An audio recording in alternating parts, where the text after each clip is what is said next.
Good morning, good afternoon, and good evening, ladies and gentlemen, and welcome to the Tiberium Wars Redzone Only 2 vs 2 tournament hosted proudly by GameReplays.org. My name is Spartacus.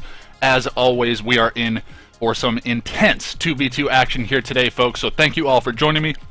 I do appreciate you guys stopping by. I know that the League of Legends World Championships are underway as we speak. So I appreciate you guys taking the time out of your day to avoid that stream and join us for this stream because we're going to have a blast today. So a couple of things to note before we get started here today. All links referred to in the cast are available in the description of the video. So just click that show more button beneath the video to follow along with our broadcast for today. Additionally, all music heard during this broadcast is courtesy of both Zircon and Little V Mills. Zircon is actually the one you're hearing as we speak.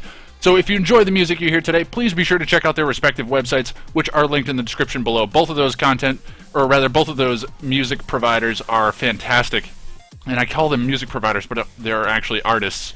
And they both have flourishing YouTube channels, so be sure to check them out. They're actually pretty awesome to check out if you like music at all. But furthermore, if you find yourself bored during the downtime we'll inevitably have between games or series, feel free to click that I button in the top right of your video screen for direct links to past events and single game commentaries on my channel. So with all of that stuff out of the way, let's discuss the specifics of today's 2v2 only event.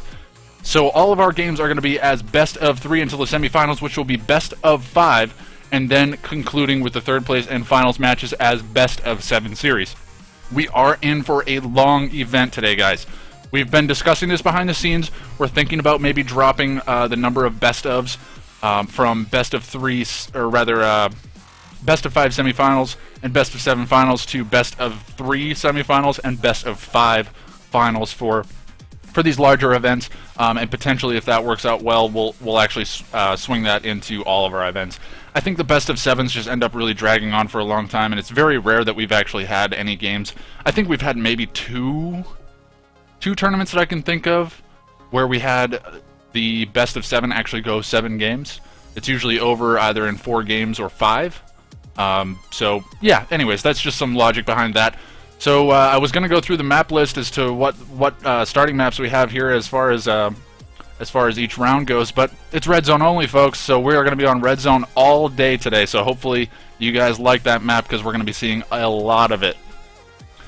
So with that said, let's see if the brackets are posted. I very much doubt it, as these guys are working behind the scenes very quickly this morning to try to get this stuff set up. Let's see.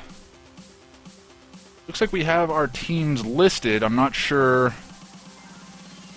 Doesn't look like the brackets are posted just yet, folks, so we may have to just hold up and wait this one out until the brackets are live, and then we will be jumping straight in. So that should be coming up momentarily, everybody. Thank you again for joining us. Looks like we have about 10 people that have braved the storm, and they're going to be joining us here for our broadcast for today, and we'll see if that number picks up throughout the day. I would imagine it will. We may see lower numbers than normal, though, due to the fact that League of Legends is streaming as well. So, anyways, I don't know why I'm talking about League of Legends. It does not matter. So, yeah. Oh, and just a quick funny thing.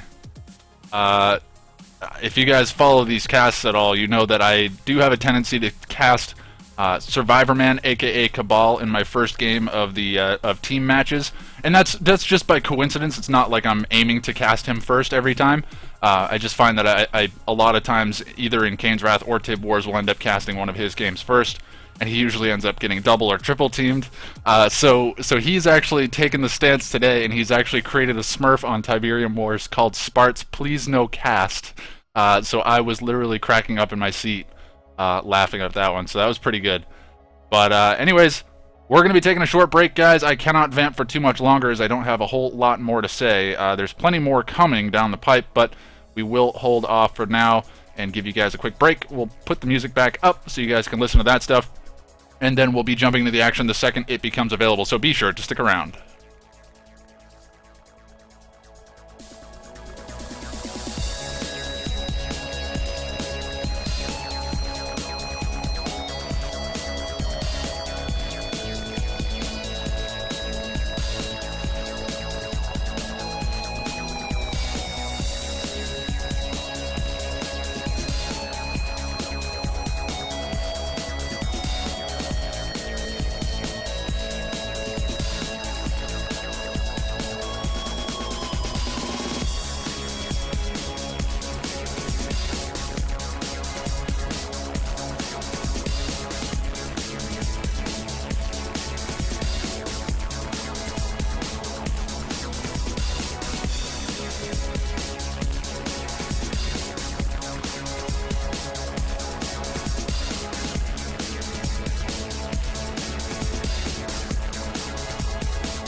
Alright everybody, so we are finally going to be getting underway here, and I'm going to try to run you guys through the teams, the team names, as well as the bracket really quickly before we get started. So let's take a look.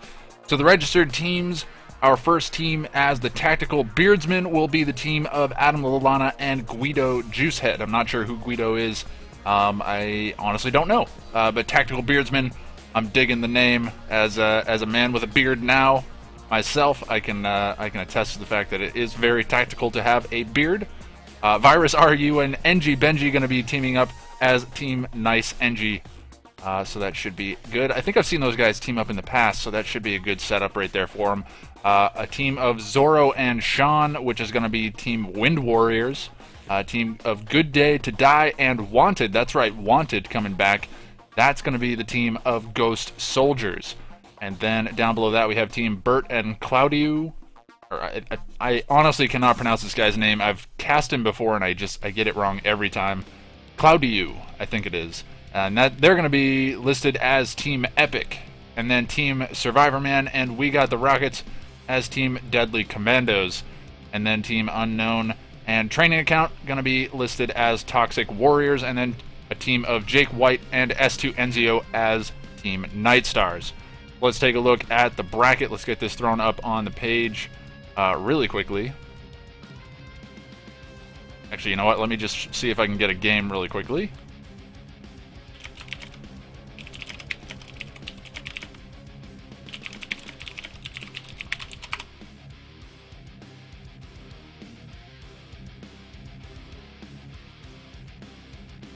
Okay, so these guys have given me the go-ahead to give out the bracket, so we'll pop this up on your screen, and we can take a look at it and see what we have going on here today.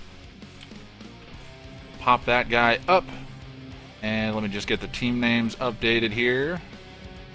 Okay, so we have Tactical Beardsman, which is going to be Adam Lalana and Guido Juicehead. They're going to be facing off against Team Ghost Soldiers, which is going to be Good Day to Die and Wanted. And Team Nice Engie, which is going to be Virus RU and Engie Benji, going to be facing off against Team Night Stars, which will be Jake White and S2 Enzio. And then down below that, we have Deadly Commandos, which is going to be Survivor Man and We Got the Rockets facing off against Wind Warriors, which will be the team of Zoro and Jean. Then down below that, the matchup that we're actually going to be watching is Team Toxic Warriors versus Team Epic. Team Toxic Warriors being the team of Unknown and Training Account. Training Account, I'm not sure who that is. I think it's Luviscott. You know what? Let me check that really quickly.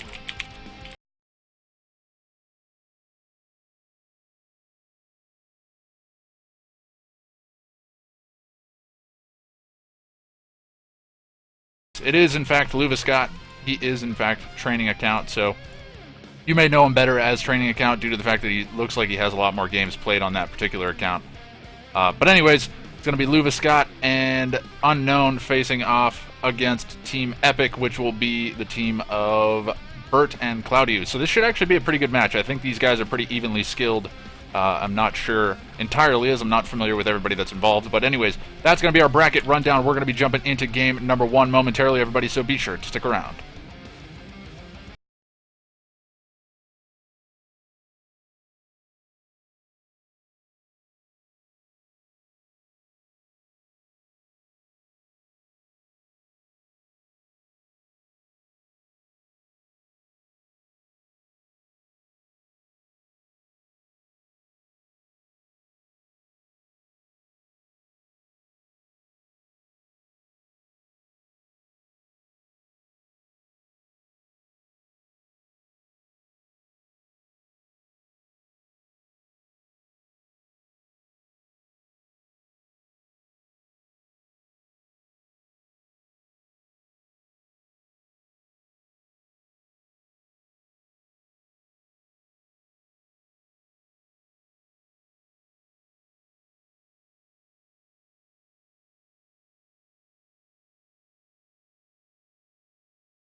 Hello everybody and welcome to game number 1 of our best of 3 round of 8 series, and that brings us to the map Red Zone Rampage. And spawning the upper left corner as the first member of Team Toxic Warriors, as the blue nod, we have Luviscott. And then sliding over to the right hand side as the, or rather orange GDI, we have Unknown. Then sliding down into the bottom right corner as the first member of Team Epic, down to the bottom right as the red scrin, we have Bert. And then his teammate, and rounding out all 4 of our players as he's getting Shadow Team rushed, as the green GDI, we have Claudiu. So let's pop this up on the screen. It is 0-0. This is going to be our only best of 3 series, and those Shadow Teams coming in looking for a crane kill. They will be getting it. So 1 crane down, but it's going to be 2 shadow teams going down. Oh, he actually goes for the fly there. So very nice move, but he will be getting shot up there by the Pitbull and may actually take some damage. But Red Zone Rampage, lots and lots of terrain that you can use to try to dodge around these things. But, well, I guess not that much. That Pitbull should be able to keep up with them. There is another shadow team here, which is just going to be floating around as well. So Scrin going to be probably very deadly in this particular map, just due to the fact that you can get those motherships out, and the base creep is absolutely astounding. And I will be just muting our observer, as I'm not sure why we even have an observer, but his name is Red Zone Rampage, so you can't really fault him for actually being in the game. This is his namesake tournament, or namesake rather. What else do we have coming out from these guys? It looks like it's going to be a fast operations center coming out in the top left corner, which I believe is going to be Luviscott. Yes, it will. And I will be checking the names and stuff for the other games in a better format, so that way you guys don't see me popping that up on the screen all the time. But it will be a power plant as well as a buzzer hive going to be going down there. I believe it may have actually been a crane. I'm not quite sure actually what went down there. I think it may have just been a buzzer hive and a power plant. One harvester actually taking quite a bit of damage there. It is loaded with blue Tiberium, so he wants to get this back for repairs. It's going to be close though. He has a Seeker tank actually attacking this, and it's looking like Unknown is going to be losing a harvester half full of blue Tiberium, and he's trying to micro around the lightning spike, but that's not going to work. Flame tank out, going to be trying to deal with an APC engineer, and it should be able to kill that off if it's able to get into range, and yes, it will. That APC engineer has been routed. Flame tank in the base of Cloudiu, and he's going to be absolutely smashing down this base. And let me just make sure I've got that name right. Yes, I do. So Cloudiu, he is getting flamed down as we speak, and it looks like the crane is actually going to be the target here, as it does have very little HP. It will be getting focused down very quickly. What else is going on here? APC engineer has managed to capture the MCV of Unknown, and that's going to be going down. He's not out of this game just yet. He does have a war factory as well as a crane, but his engineer, does he still have the engineer? He managed to get the engineer back from the sold off MCV, and finally the APC engineer did go down. We do have a stasis shield coming out, going to be stopping this base push, as we do have a number of Predator tanks on the front lines, and there are a decent number of war factories out now, so actually one of them probably going to be pumping out an MCV. Meanwhile, on the left-hand side, interestingly enough, no base push really coming out. It looks like Luviscott's actually content with expanding up and to the right in a more protected fashion, just due to the fact that he did go for those early flame tanks. Wasn't able to necessarily set Cloudiu too far behind. He's actually rebuilt his crane in exactly the same place. We do have another flame tank coming in. Could actually be getting a free kill on this command post. Needs to be killing that off, honestly. Just take out the tier... Actually, tier 2, maybe not the best thing in the world to take out. Does just manage to side skirt getting crushed by that Juggernaut, but it's going to be Juggernauts coming out now for Cloudiu. What else is going on in the meantime? Unknown is pushing hard on the right-hand side. He's dealing with sonic emitters as well as some shock troopers on the front lines, as they're trying to desperately take out this armor wall here from Unknown. So that's actually a pretty scary-looking army. He should be able to come through. He's going to be looking to clean up these Devourer tanks. Should be able to clean that one up. He actually has the numbers advantage, so he can move right into this field, take out these Devourer tanks. He's going to take some losses, but he will be able to cut those numbers and keep that from being a problem here for too much longer. We do have... whoa, that was actually a weird bug out. Okay, so Juggernauts, yes, they bug out when they do that. But we do have a couple of Scorpion tanks, as well as some rocket squads going to be coming forward. Should be able to... Ooh, actually, no. The Harvester's being called off the line to actually get the crushes on the rocket squads. He's doing a great job of killing those guys off.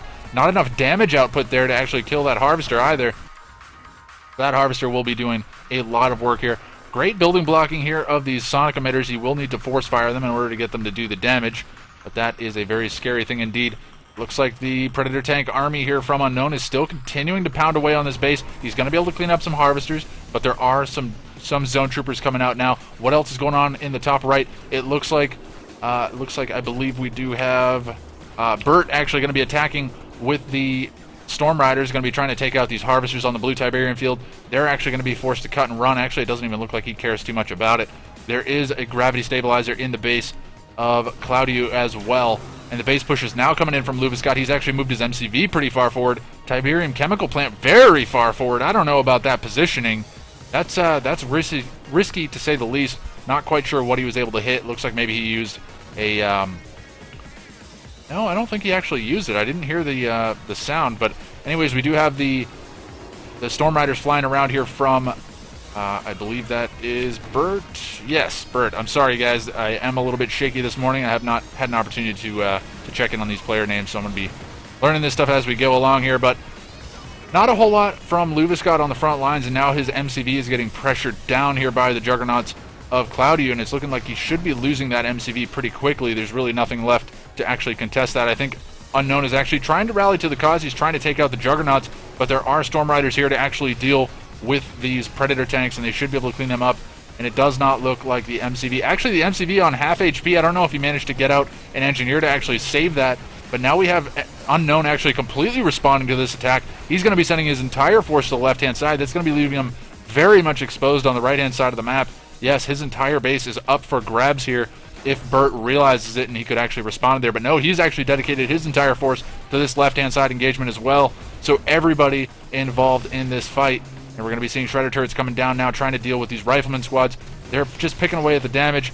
We do have a Hand of Nod on the front lines as well. He actually needs to pump out an Engineer and get that guy into the MCV quickly, so that way that does not go down. That's going to be stifling their base push if he does. Anyways, it looks like Faker, aka Unknown, has been defeated. I'll be paying homage to the Faker of SKT, or League of Legends, so we're going to be bringing that League of Legends talk back into this cast. Gonna bring it in, gonna shoehorn it in however I can, guys. But we do have Scorpion tanks getting focused down now, and it's looking like Luviscott, he may try to hold this one out. I'm not sure if these guys communicated and they were like, hey, I've actually still got some money and some infrastructure, Luviscott that is, and maybe just tried to convince Unknown to throw in the towel and that he can win this one 1v2, because honestly, Cloudiu, he's in a rough position here. He doesn't have a whole lot to speak of, and once this base push continues to push forward, he's actually going to be feeling really good.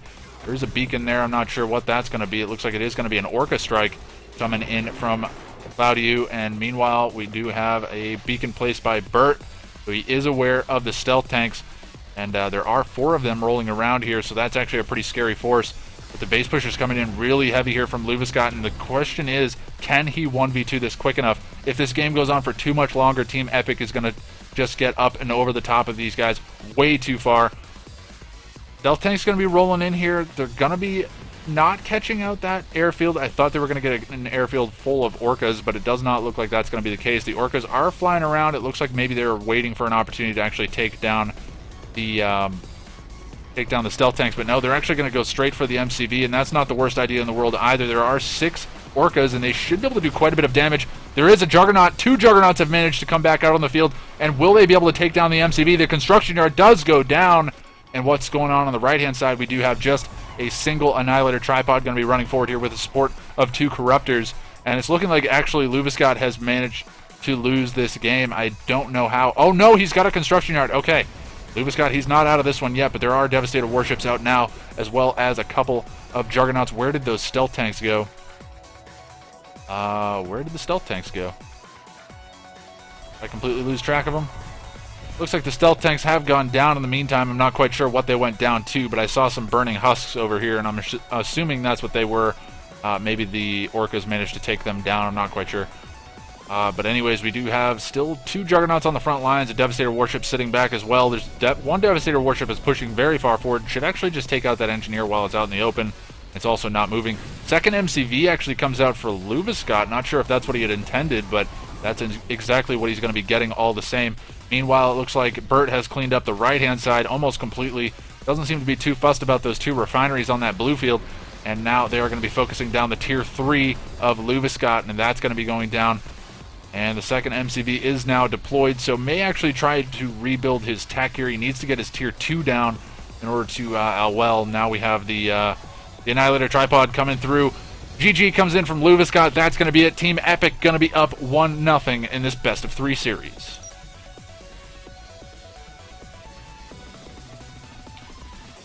So pretty solid game out from both sides. I think both were feeling maybe a little bit shaky early on. I know I was in this cast, so I do apologize for all of the follies, but we will be picking that up as we go along. But anyways, yeah, Luviscott, he went for those flame tanks early on. They didn't really pay dividends for him, and then he wasn't able to get that base push up and running as fast as he would have wanted. Great teamwork between Team Toxic Warriors training account and Unknown, going to be moving forward together. and really putting all of their pressure on the left-hand side. But Burt transitioned really well. He went into aircraft. There was really no answer to them. There were some stealth tanks out on the field, but they just weren't able to respond to that in time. But anyways, that's going to be wrapping it up for game number 1, everybody. Game number 2 is going to be coming up momentarily, so be sure to stick around.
Hello everybody and welcome to game number 2 of this best of 3 round of 8 series, and that brings us to the map Redzone Rampage.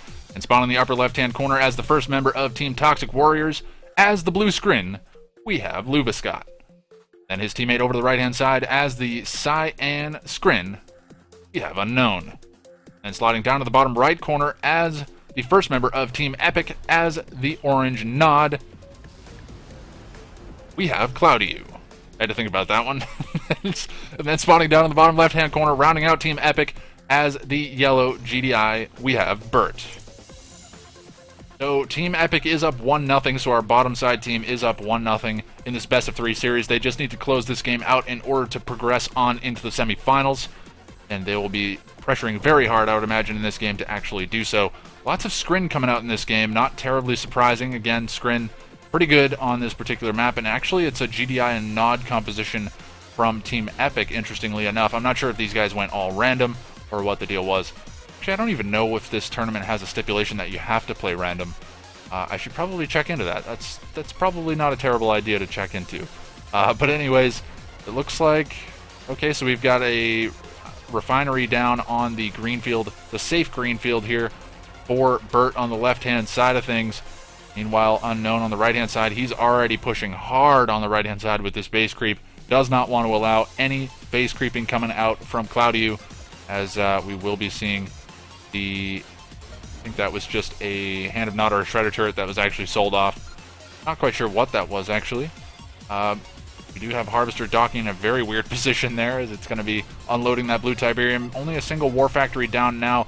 Very clumped up base here for Cloudy down on the bottom right. Interestingly enough, you would have thought that maybe he would look to base creep a little bit, but he has gone for a quick tier 2, so maybe a fast tier 3 on the way. Second War Factory is down as well. That has been spotted by Luviscott, and do I have my colors wrong? I have my colors wrong. It's Unknown on the left-hand side. Sorry, guys. It is Unknown on the left-hand side, so he is the dark blue, and then Luviscott is as the cyan screen on the right-hand side. So my apologies for mistaking that one. Great placement of that stasis shield, going to be able to lock down a Hand of Nod, and no, actually does not lock down the War Factory. Very close, but does lock down the refinery as well. Mothership coming out here, has been dropped on the front lines. Will he be able to get the force fire off? I think he will. There's absolutely no anti-air coming out, and one anti-air turret is down now. I don't think it's going to be enough to actually take this out. Second one comes down. Will they be able to get the fire on the ground? And I think they will. Luviscott, has he managed to clean this one up? It does fire, and it's going to be completely cleaning up this base, entirely eradicating Cloudy out of this game. Will it actually take out everything? I'm pretty sure it will. He does sell off his War Factory before it goes off, but wow, he's lost a lot. So great mothership placement there from Luviscott. Going to be able to completely annihilate the bottom right-hand corner of the map here, and it's looking like Team Toxic Warriors may be picking up a quick game number 2, as we did see our first mothership of the day. Very, very interesting. And a beacon comes out on the mothership. Yes, obviously it is still there.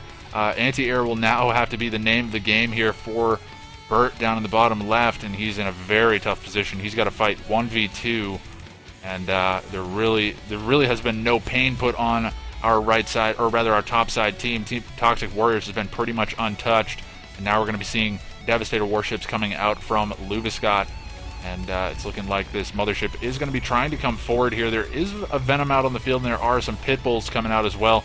Mothership will probably be going down, but it's definitely paid for itself at this point in time, as it has done a tremendous amount of damage. Meanwhile, on the left-hand side, it's looking like Unknown's going to try to hold the line against these Predator tanks coming out from Bert, and he should be able to clean these guys up. He's definitely got overwhelming numbers, and Bert's actually being forced to respond with his Pit Bulls to the mothership. Does manage to clean that up, and now the Devastator warship's actually being focused down. There's a drone ship very, very far forward here for Unknown. Not quite sure what his plan was. It looks like he maybe wanted to try to sneak in and grab some of this blue Tiberium, but he will be losing his drone platform. GG coming in from Luviscott. Okay, GG coming in from Luviscott. That was a very aggressive GG, as they're going to try to push forward here. Actually, no. Is Luviscott going to toss in the towel here? Oh my god. Bert has managed to capture the drone ship. So an APC engineer managed to snag away the drone ship here. Actually gets the... wow. Okay. So he actually managed to steal away the crane as well. Or the foundry, I guess, rather. That was the word I was looking for. So, wow. In a very, very quick upswing here, Bert has managed to kind of settle the score here and actually take out the drone ship and subsequently Luviscott entirely. He's actually tapped out of this game, so it's pretty much just Bert versus Unknown at this point in time. I mean, Claudio's still in here. He's only got an operations center. What else does he have? He has nothing else. So he's maybe just the eyes and ears here for Bert, as he's going to be up 1v2, or rather 1v1 against Unknown. And now the base push is coming in from Bert, and it's looking like actually Team Epic may be winning this game. That Mammoth tank on the front lines tanking all of the damage, allowing the Sonic Emitter on the back lines to actually get some free shots on those Seeker tanks, and now they're going to have to pull back for repairs. Really no tech coming out from Unknown as we speak. He does have full control over everything that Luviscott had, so he does now have all this stuff, but there is a drone ship in the base of Luviscott, or the original base of Luviscott, so he's going to have to deal with this at some point in time. He doesn't want to allow that to continue to just sit there and build up. It looks like he's actually building a refinery, maybe going to be looking to get that screen tech up and rolling. But either way, it's going to be a hard road here for Unknown, and now he's got all of his Seeker tanks going to be running into a Mammoth tank here, and that Mammoth tank will be able to just absolutely smash all of these Seeker tanks. Claudio has finally tapped out, and Bert is now 1v1 against Unknown officially here, and it's looking like Unknown has lost the majority of his Seeker tanks here to just that Mammoth tank, as well as a number of Pit Bulls here, and hasn't really taken out too much. Meanwhile, Bert has actually dropped down 2 refineries in the original base of Luviscott, and now he's dropping Sonic Emitters as well just to take out the remaining infrastructure here from Unknown. And it's looking like actually there's been a decent base creep here, so is Unknown going to try to base creep back in for maybe another mothership drop? I'm not quite sure. I don't think it'll work, though. I mean, there's base... He's managed to capture the stasis chamber as well. Oh, man, this is not good. So it's looking like Team Epic going to be moving on for a 2-0 here, unless Unknown can pull out something miraculous. He doesn't really have any ability to do APC engineers here, so no sneaky APC captures. I mean, he does have a decent number of Storm Riders, but there are a lot of Pit Bulls out on the field, and obviously there is a lot of infrastructure here as well. So, yeah, anti-air batteries are going to be on the cards. Mammoth tanks now with railguns going to be rolling forward and just cleaning up this entire base. 5 Mammoth tanks with railguns just going to be absolutely smashing this base, and Bert has managed to pull this one out from the clutches of defeat. Unknown, he really had an opportunity there to close this one out, but Luviscott unfortunately losing his drone platform after mothershipping down in the bottom right corner. There is a mothership out on the field, but there are Pit Bulls out on the field to respond to it, so I don't know about the position to actually drop that mothership. He's actually going to mothership his own base. So Unknown, he wants to tap out in style. He's actually going to mothership his own base. He actually does take out all of the Pit Bulls. That was actually not too bad. But now he's got to go and deal with this entire base, and Unknown saying LOL, and he will be tapping out Team Epic. Going to be taking the victory here 2-0 over the top of Team Toxic Warriors. That was an interesting game. We saw Lubiscott go for a very, very fast mothership on the right-hand side, managed to completely wipe out Claudio, aside from just an airfield, or rather an air tower, I guess, as he was in fact Nod. But in the meantime, Bert managed to sneak around the map and get an APC engineer into the base of Lubiscott, managed to take down the MCV. So great control there from Bert to actually not freak out too much when he lost his ally very, very early on, and managed to recover and really put the pain on Unknown on the left-hand side. And with Lubiscott out of the picture, Unknown wasn't able to hold the line. So very solid play there from Team Epic to come back from the clutches of defeat, and they will be moving on into the round of 4, which will be the semifinals, and that should actually be coming up momentarily, everybody, so be sure to stick around.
Alright, everybody, I'm going to be giving you a quick bracket update. For whatever reason, my music seems to have died. Whoa, okay, there it is. Holy smoke, sorry about that, everybody. I don't know what happened. That was just a weird bug. My hotkeys sometimes mess with iTunes, and it does weird stuff like that. So I do apologize for that very, very loud outburst there. But anyways, we will be checking out the brackets really quickly here, as they have been updated. And I just realized I clicked back to the game just to check my sound. Where is the bracket? There it is. Okay, so the bracket has been updated, so Team Tactical Beardsman going to be getting dispatched 2-0 by Ghost Soldiers, so Wanted and Good Day to Die going to be moving on in that series. Team Nice Engie, which is Virus RU, as well as Engie Benji, I believe it is, going to be moving on to face off against Team Ghost Soldiers. Actually, that should be a good matchup. I'm not sure if that one is already underway. But Team Wind Warriors taking a 2-0 over the top of Team Deadly Commandos, and then Team Epic, which we just saw, took a 2-0 over the top of Toxic Warriors. So lots of 2-0s in this series, actually. Interestingly enough, every single series, or rather every single match, ended up just being a 2-0 sweep. So no ace matches in the round of 8, but maybe we'll be seeing something a little bit closer here as we get into the semifinals, and that's going to be coming up very, very shortly, as it looks like we're already ready to go. So I'll be actually jumping into that game momentarily, everybody, so be sure to stick around.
Hello everybody and welcome to game number 1 of this best of 5 semifinal, and that brings us to the map Red Zone Rampage.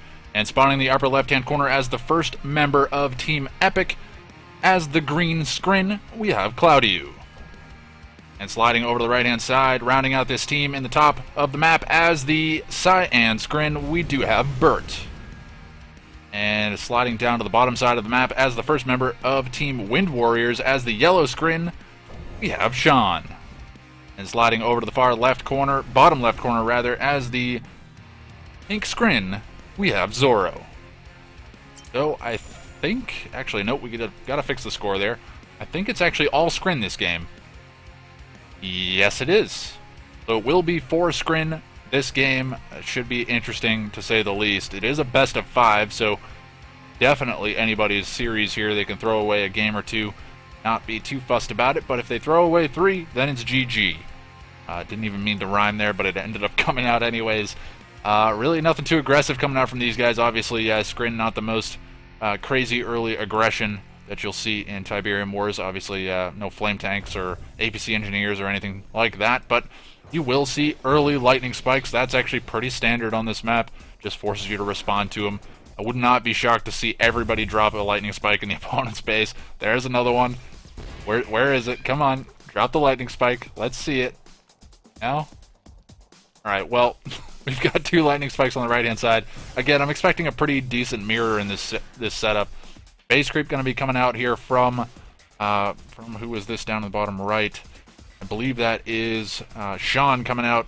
He's going to be base creeping towards the base of Bert, and he's looking to go with those Devourer tanks. Not terribly shocking. Again, Devourer tanks pretty good early on. We'll be getting the support of these Corruptors, and actually great micro there coming out on the left-hand side from Cloudy. He's going to be able to keep all of his units alive there. He's actually just microing back and forth from what these Corruptors are actually healing. And now they're going to try to take out these Disintegrators, and actually wow, so actually the Corruptors are being used to kill off the Disintegrators as well. So this is very, very good micro here coming out from Cloudy.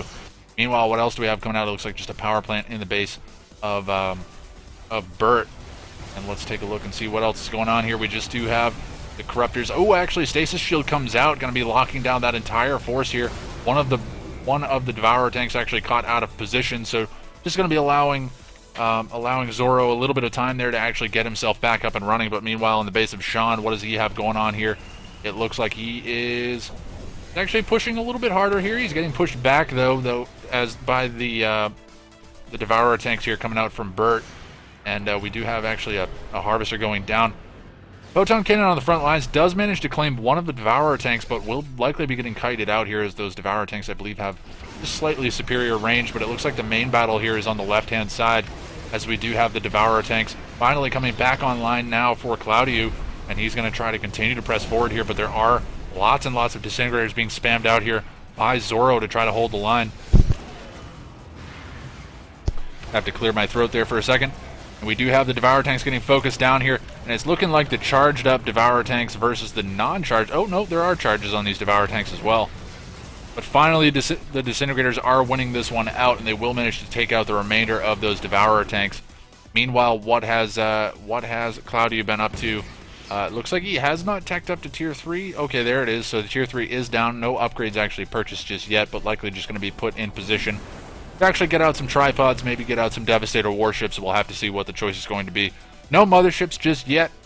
I wouldn't be shocked to see one in this game, especially with 4 screen players and the amount of base creep that's going to end up happening here. As you can see, these bases are just starting to kind of meld together. It's looking like actually Zorro is now going to be putting on the pressure here. He has a lot of Devourer tanks here and should be able to focus down this warp sphere very, very quickly. And he should be able to take out these Devourer tanks should they come into range as well. And Cloudy, he's actually getting some free shots, but now he has managed to take down the Warp Sphere. He will actually kite backwards. Oh, actually, Zorro not paying attention. He's going to lose a Devourer tank there. Disintegrators actually coming out from Zorro, actually managing to make their way all the way around the side of the map. Going to be looking to take down the Technology Assembler, but there are buzzers out. I think the Buzzer Swarm support power was actually called in, so a pretty critical support power on cooldown now. You have a Harvester just continuing to take some poke from that Lightning Spike. Again, Lightning Spike's just very, very annoying. There is a a disintegrator squad here out from, I believe that is Bert as well. Going to be looking to put some pressure here on those harvesters, maybe just force out a response. But Bert, in the meantime, he hasn't done a tremendous amount, at least not from what I can tell. He's teched up, and he's got Annihilator tripods on the front lines. He has Corruptors supporting them as well. So it's looking like he's ready to put the pressure on now. He does have superior numbers, but they are out of position. He is getting some great repairs on that Annihilator tripod that's actually being focused as well. So good focus fire from those Corruptors. He's going to be able to keep that alive. Now we do have the Storm Column creep coming out from Bert. It's looking like this is becoming a very, very lightning stormy fest here. Lasers going back and forth all over the place, but it's looking like Bert has actually managed to win this battle so far, and he's going to continue to press forward. Let's see what's going on the left-hand side. It's looking like these guys have come to a bit of a stalemate here, but it's looking like Zoro is managing to start to mass up here. He does have Devastator warships being pumped out, and but Bert is pushing hard on the right-hand side. He's looking like he's going to sweep through this entire base. There's really no answer coming out from Sean, and it's looking like he may be forced out of this game. Beacon has been placed. It's looking like he's just trying to signal to his ally in the form of Zoro that he needs some assistance here, but I don't think it's going to get there in time. Those Devastator warships could come in and try to help out, but honestly, it's going to be too little too late, I think. Plasma Missile Battery creep coming out from who is this in the top left? That's going to be Claudio. And he's going to be looking to put some pressure on these Devastator warships, but they're just kind of chilling out over the top of that gravity stabilizer, so they will be able to get repairs as they are sitting there, but not too much to be worried about there. But what else do we have going on the right-hand side? It's looking like Bert is feeling very, very comfortable with this. He's managed to completely sweep Sean out of the map here. It's looking like Sean has actually dropped double gravity stabilizer here in the base of his ally in the form of Zoro. And Zoro, in the meantime, he's going to be pushing on the left-hand side, but there is a decent defensive line here coming out from Claudio, but there is a mastermind running forward here. Not sure whose this is. I think that's actually Claudio's. So he is going to be able to hold the line. Devastator warship should be focusing down the Corruptors. Honestly, can take those guys out pretty quickly. Now Plasma Missile Batteries being dropped on the front lines as well. Shock Trooper is going to be running forward. That's going to be the infantry unit of choice here. Oh, but the Corruptors are going to come forward, and they're going to get absolutely massacred. The Corruptors doing great work here against those Shock Troopers, but they're actually managing to take out a decent number of the Corruptors as well. It looks like there is a decent number of Gunwalkers out on the field, but just being spammed out here by Bert. He does have his mastermind out on the field as well. He's managed to creep his way down and around. There is a power plant just on the far right corner. As we do see Bert, he's managing to sweep in now with the tripods. They are getting focused down here by the Storm Rider spam coming out from the remnants of Sean here, but I don't think he's going to be able to hold the line. The Gunwalker support is now coming forward, and these Storm Riders are going to be cleaned up. Sean has been defeated. He's going to throw in the towel, and it's looking like Zoro is going to follow suit here. Fire sale coming out from him, and that's likely going to be it from him. He's probably just trying to track down where his last structure is, and that has been sold off. So Team Epic looking to be in fine form today, have not dropped a game, and they will be picking up game number 1 in this best-of-5 series. Again, pretty solid game coming out from both sides. Zoro was looking pretty good against holding the early aggression there from Claudio, but just wasn't able to crack that nut, as we did see Bert just absolutely smash through on the right-hand side. Not sure what Sean was up to that entire game. I don't know if he got pressured very early, but he did not seem to have the units up to par with Bert, and I'm not sure. Maybe some scouting information could have prevented that from happening, but anyways, it was just a clean sweep on the right-hand side, and that ended up translating over to the left-hand side further after that. So pretty solid game coming out from Team Epic here. We'll have to see if Wind Warriors can come back here in game number 2, and that's going to be coming up momentarily, everybody, so be sure to stick around.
Hello everybody and welcome to game number 2 of this best of 5 semifinal series, and that brings us to the map Red Zone Rampage.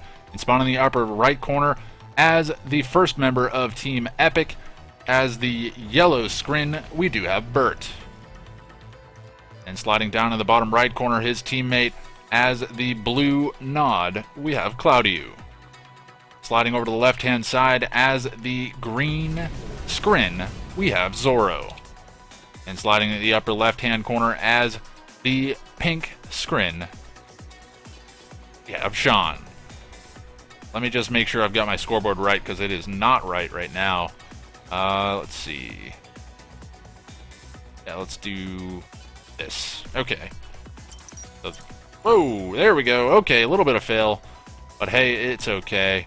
Problem is, these guys are spawning in random positions, and I don't know the players all that well, so it takes me a minute to catch up with where these guys are at, and who they are, and what position they're in, and what team they're actually on. So I do apologize. I know I'm popping that screen up more than you guys would probably like. I'm trying to find alternative methods to doing that. I tried to just take a screenshot real quickly using the snippet tool. That didn't work out. I tried with my phone a moment ago. That was okay, but it wasn't great. But anyways, getting my casting woes out of the way, it's going to be right versus left in this game, which is kind of unusual compared to what we've been seeing. So, see what we have coming out. Team Epic, they are up 1-0. They're maybe going to be looking to pick up a quick game number 2, but it's going to be early Seeker Tanks against early Bikes here, and the Seeker Tanks actually trading pretty well with those Bikes. Bikes do manage to trade out 1 for 1 in that situation, but there is now a Lightning Spike down as well, which I believe that is going to be Claudio. He does need to be careful about the Lightning Spike taking out those Bikes. It will take those guys out very, very quickly. I think it manages to take them out in 2 shots. But in the meantime, we do have a very, very hard push here. Base push, that is, coming out from Sean in the top left. Going to be creeping over to the base of Bert here in the top right. And he does have disintegrators, or rather, I'm sorry, he's got disintegrators out to try to deal with this Lightning Spike. Again, Lightning Spike's very, very common in these screen games. Get those Lightning Spikes very, very early on against the harvesters, or even take out some Bikes or whatever it may be. And oh, Stasis Shield actually coming out, going to be locking down the Nerve Center. Did he manage to cancel the tier 2 or tier 3 rather? Yeah, I don't think there is a sneaky tier 2 anywhere out on the map here for Sean at this point in time. So his tier 3 is going to be delayed. It looks like he's just trying to build stuff off the back end of things. Disintegrators moving through the middle of the map here, just a single militant squad in there as well, so those Disintegrators could actually poke in and maybe do some damage. Flame Tank out from, I believe that is, who is this going to be? Flame Tank is out from Claudio. He's going to be looking to take down the portal, but he could actually be losing this Flame Tank to some Disintegrators, and the Devourer Tank should be able to clean that guy up pretty quickly. Disintegrators actually running in will be able to clean that up, so not exactly what you want to be seeing, but in the meantime, it looks like Claudio has been pretty much pushed into the corner of his base here by the base creep coming out from Zorro, I believe, down in the bottom left. Yes, I know that screen popping up is very, very annoying, everybody, but I do need to keep track of who is who. What else do we have going on here? It's looking like Zorro has absolutely won the bottom side of the map here. In the meanwhile, top side of the map, this is looking to be going very much in favor of Wind Warriors as well, as they're continuing to press forward. So nobody really getting an opportunity to assist their ally, but it's looking like Wind Warriors are feeling confident in the 1v1s in this situation. But the economy is still up and running. These guys have expanded towards their allies here, so they will be keeping that stuff up and running. They do have some tech as well, so game's not over yet. Construction Yard is getting focused down. The Hand of Nod has been dropped to get out an Engineer, but it's not going to come out in time. Engineer will be popping out, though. It doesn't look like it has been canceled. Will be one more Obelisk dropped before it goes down, but that's a decent number of Devourer Tanks that are still alive, and they should be able to get away. Maybe a couple more Devourer Tanks going down between the rocket squads and the Obelisk, taking them out as they creep away, but very little to be said there. We do have Bikes coming out from Claudio, going to be looking to poke in and maybe do some damage here to Zorro. No, this is actually Sean, my apologies. Zorro's down in the bottom left, and Zorro, he's going to be sitting on his... I would imagine he's going to be feeling comfortable to rest on his laurels here. He's managed to take out the MCV. He's forced out a pretty significant response here from Claudio. There are avatars out on the field now. Rocket squads, militant squads coming forward. There is a Black Hand squad as well. So that Black Hand squad could be flaming down that extractor actually pretty quickly here. and just eliminating that as a building block. And that's going to actually be putting a decent amount of pressure here on Zoro down on the bottom left. Meanwhile, what else do we have coming out? Sean on the top left has actually been beaten back here. So Team Epic actually living up to their name. They're actually pushing very, very hard in return to this early aggression here. Those Devourer tanks have been rendered pretty much useless against the avatars, or rather the tripods. And the avatars down in the bottom of the map, they should be able to outrange these guys in the sheer infantry army here. Swarm coming out from Claudio. He should be able to continue to press forward here. Does need to be careful about the flanking buzzers, though. Those things can come in and take out a lot of his infantry. He needs to be very careful. It looks like the buzzers are going to be coming in here. They're sweeping in to try to clean up some reinforcing units here. But it's looking like the avatars are doing a pretty nice job of cleaning up these Devourer tanks, though they have been thinned down in terms of numbers. Gunwalker actually getting focused down now by the rocket squads. Wise choice, needs to take out that anti-infantry capability. Meanwhile, we do have a lightning spike coming down from Bert in the top left. And Sean, he's trying to push forward once again. It looks like he's managed to take down the tripods here from Bert. And he's going to push forward now with those Devourer tanks. Those Devourer tanks, when left unchecked, they are very, very scary indeed. And now there are a couple of Storm Riders flying around as well. They're going to be looking to just add insult to injury. The Avatar army is massing up to decent numbers now, and they're actually managing to get some free shots on some Harvesters. That's not the worst thing in the world. They'll be taking down some Disintegrators. Should just take out that portal as quickly as possible. And it's looking like that's probably going to be the next point of fire there for the Avatars. They do manage to take that one down. And it's looking like it's not going to be so good here for Zoro down on the bottom left. He's getting beaten back very, very hard. The Avatars are starting to stream forward. Probably more coming forward, yes. There is another one streaming forward. So there are 5 Avatars against just that small army of Devourer tanks. Meanwhile, there's still no Tier 3 army here coming out from Sean, interestingly enough. I would have expected that he would be up to Tier 3 by now, but it's looking like he's just content with spamming out Devourer tanks. And it's looking like he's actually gone for some Gunwalkers as well. One Avatar goes down, should be sending an Engineer forward maybe to grab that Husk back. As he does have the slow push forward here, so he could be getting that Avatar back on the lines if he sends an Engineer forward, though it is risky. Could be losing that Engineer if he leaves it out in the open for too long. But we'll have to see. Rocket Squad's going to be streaming forward as well. There are a decent number of Storm Riders coming forward, and they're likely just going to focus down these Avatars. Should be able to take them down pretty quickly, as there's really no answer to them. Rocket Squad's going to be the only line of defense against those aircraft. And they're doing an okay job of poking some damage down, but actually those Storm Riders can trade decently well with infantry, as they do manage to take down those Rocket Squads. Do need to be careful about not overextending and losing all of these Storm Riders. That's a decent amount of economy that would be wasted if he does. While we do have, it looks like Bert's just continuing to hold the line here in the top right. John not able to push through this. Storm Column down now, going to be able to clean up any units that come forward, as it does have pretty significant range. There are a decent number of Storm Riders rolling forward here. They're going to move into range of that Plasma Missile Battery, maybe just testing the range of that, but it will actually be focused, or rather be kited back from. Looks like Gunwalker is going to be trying to hold the line against this force, but there's really no answer to this army here coming out from Team Wind Warriors, as we do see these Gunwalkers getting focused down, and now Claudio has pretty much free reign to just sweep through the base of Zoro here down in the bottom left. Sean trying to hold the line on the top left. There is a Mastermind out. It looks like it's managed to take a Harvester, which will be used as a scout here. He's just trying to get a feel for what Sean has, see what he's got up there. And we do have Gunwalkers going to be trying to respond to this army here coming down from Sean. Going to be trying to help out his teammate Zoro. And we do have some Rocket Squads getting focused down here. But honestly, these guys are going to have a very tough time. Phase Field finally coming out. I think that's the first phase field we've seen today. I think the phase fielded units can actually still get crushed, so he does need to be careful. That does get crushed, so he did lose his phased Gunwalker there, and that's not what he wanted to see. Looks like the Buzzer Swarm support power was called in, going to be trying to clean up some of these Rocket Squads. There's really no anti-infantry here. It looks like Raider Buggy is streaming now forward, trying to deal with these Disintegrators.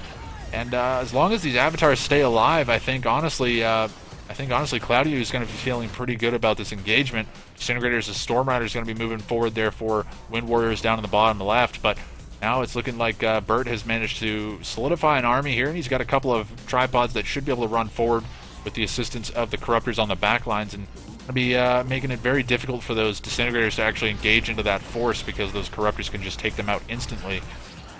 Now we do have the avatars just continuing to push forward and get some damage onto this infrastructure whenever and wherever they can.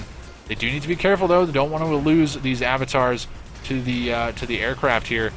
That's actually very, very scary indeed, but looks like they managed to come in and take out one of the avatar huts. Going to be paying for that with one Storm Rider. Going to be getting a little bit of damage on the other ones as well. Looks like the Raider Buggies are actually going to turn and try to chase those guys down. I don't know about the choice to actually chase those guys down. Okay, so he's trying to respond and saves Burt tripods, realizing that he doesn't really have any anti-air aside from those plasma missile batteries. It looks like the base creep from Burt has pretty much stopped. What else do we have going on in the meantime? It's looking like Claudio just continuing that slow roll forward. He's got some militant squads here on the front lines. Should be able to contest the... oh, actually, no, decent number of buzzer hives. Going to be able to get into the lines, the infantry lines of Claudio. Going to be able to take out a couple of those rocket squads. And against Skrin, yeah, not too happy. But, yeah, Mastermind, not sure what he's still got. Does he still have that Harvester? No, he's got a Storm Rider. Zoro has thrown in the towel, and he's actually not given over his control to... Ooh, okay, I don't know how that happened. So he managed to tap out of this game, but he must have sold up completely. It's looking like Sean is the only one that is left, and he's managed to get a nice stasis shield down on these Annihilator tripods here of Burt, but honestly, it's going to be too little too late, I think. Claudio is just rolling out of control at this stage in the game. He's just got too much. I thought I just heard a Mastermind. GG coming in from Sean, and that's likely going to be it here. And that's actually going to be pushing Team Epic up 2-0 in this best-of-5 series. Let's see if that ends up being the case. Yeah, he's just going to completely sell out of this game. So that's going to be it. Team Epic going to be picking up the victory here for game number 2. Team Wind Warriors down 0-2 in this series. They're going to have to make something happen here in game number 3. Again, pretty solid game. I honestly thought that it was going in favor of Wind Warriors earlier. They both went for that hard push with the Devourer tanks, but it just didn't seem like Team Epic was too focused or too worried about it. They just decided to eco behind it, get that eco running in that space between their two bases, and then get that tier 3 up and running, get the tripods out, and then just slow push forward. And then obviously we did have the avatars and infantry transition coming out from Claudio, and that there was just no quick answer to that from Zoro. So very nice work there from both Claudio and Burt to actually pick up a victory there, and they're going to be up 2-0 in this best-of-5 series, and game number 3 is coming up momentarily, everybody, so be sure to stick around.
Hello, everybody, and welcome to game number 3 of this best-of-5 semifinal series. As I'm choking on my myself here, and that brings us to the map Red Zone Rampage, and spawning in the upper left-hand corner as the red Nod, we do have Cloudiu.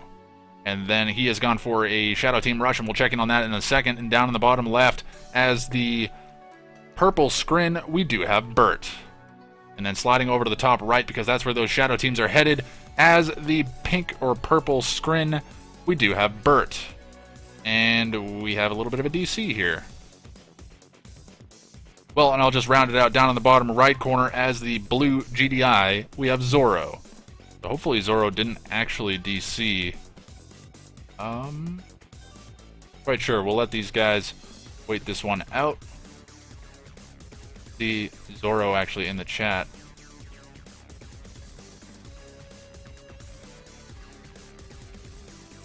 Odd.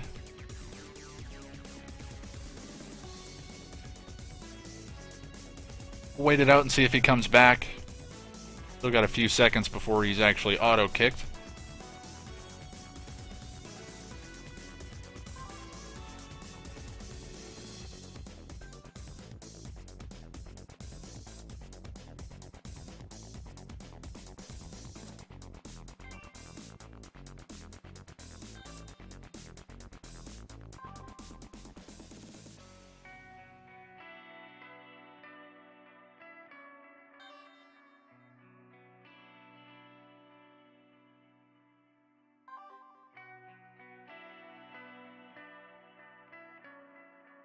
Okay, it's looking like these guys are actually going to back out.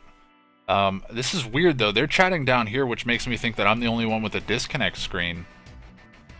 Very odd. I don't know what happened here, to be honest, and it looks like only I am here in the disconnect screen.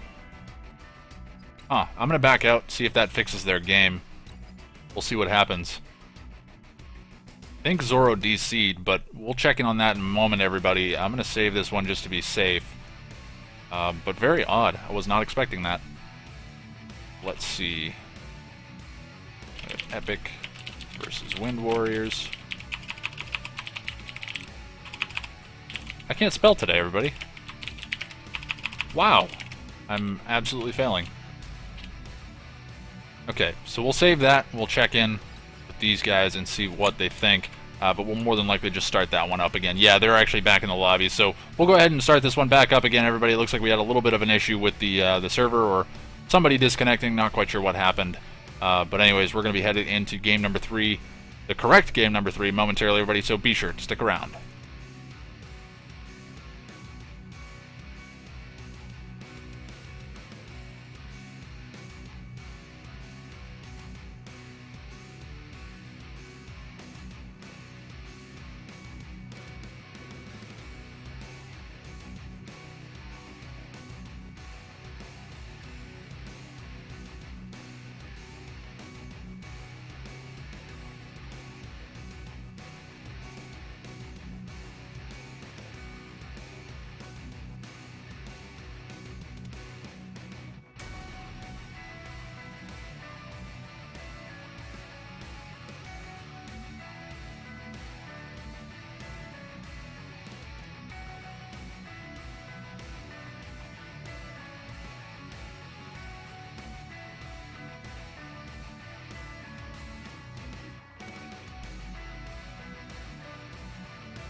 Alright, everybody, sorry for that little mishap in the last setup, but welcome back to game number 3 of this best of 5 semifinal series, and that brings us to the map Red Zone Rampage.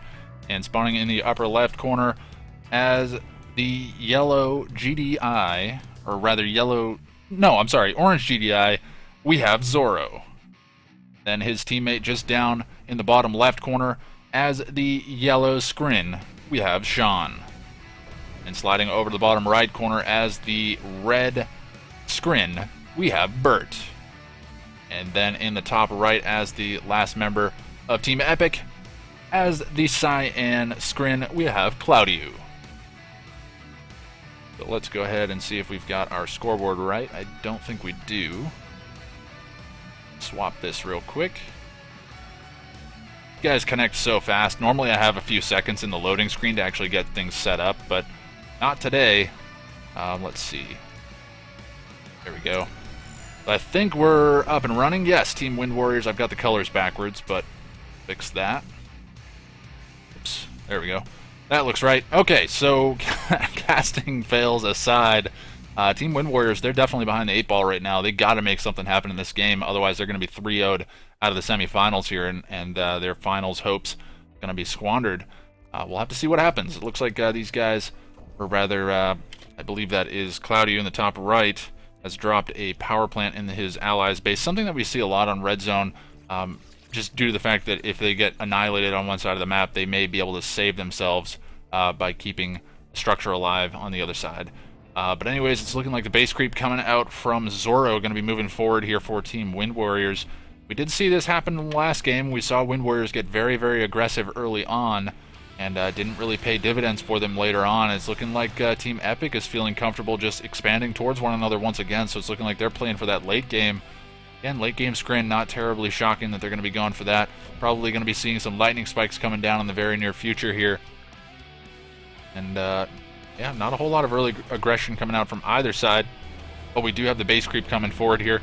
Stasis Shield has already been used, locks down one of the war factors as well as a refinery. That's actually going to be a pretty nice job there to lock down some of the production there, especially if they're early game, or rather they're planning on going for an early game push, and your strategy is really to take it to the late game. And it's looking like these guys are already headed into Tier 3, so they're going to be feeling very, very comfortable about that. And where is the Tier 3?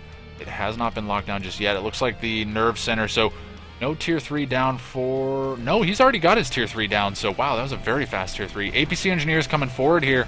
What is it going to go for? This is very, very scary indeed. I believe this is... Wait, do I have... Did I get my information all wrong? Zoro's coming forward with the APC Engineer. Manages to force a sell-off or manage to actually capture that refinery. Not quite sure what happened. I was trying to make sure that I've got my information right. Yeah, I do.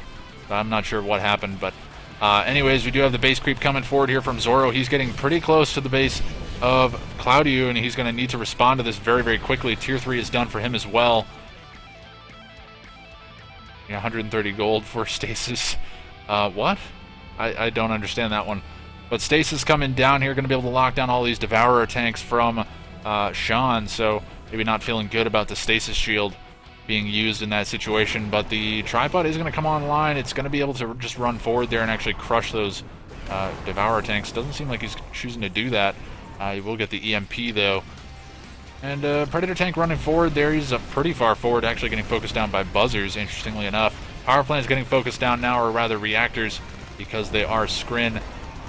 Annihilator Tripod's coming out, and they're going to try to hold the line. Storm Column coming down on the back lines as well. Should be able to hold the line here. That's a lot of early aggression coming out from Zoro, though. That's very, very scary indeed. Sean, in the meantime, he's gone for that Devourer tank push.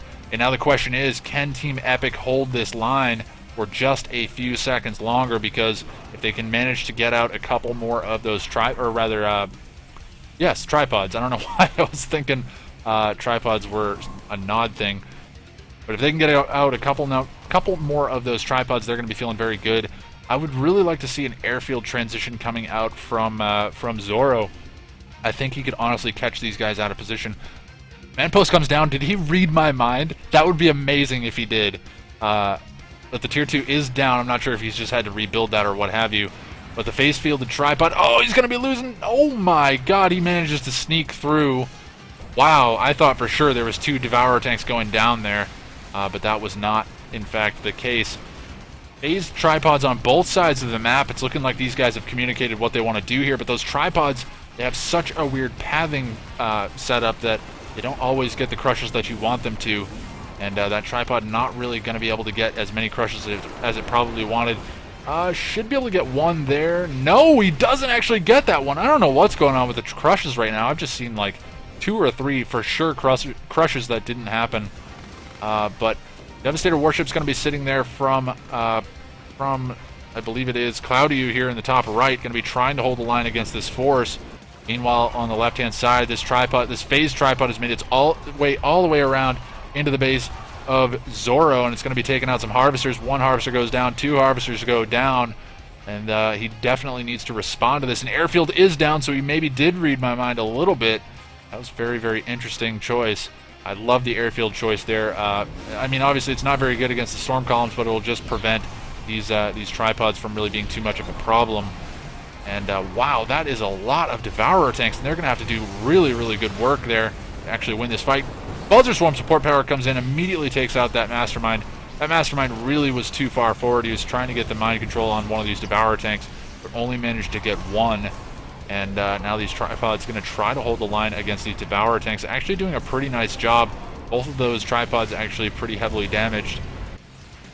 But meanwhile, we do have the continuing early aggression here coming out from Zoro, just continuing to press into the base of Cloudiu, and will he be able to crack through the defensive line here? I don't think he will be. That tier 1 army is just not going to be enough to stand up against those tripods when they finally choose to respond.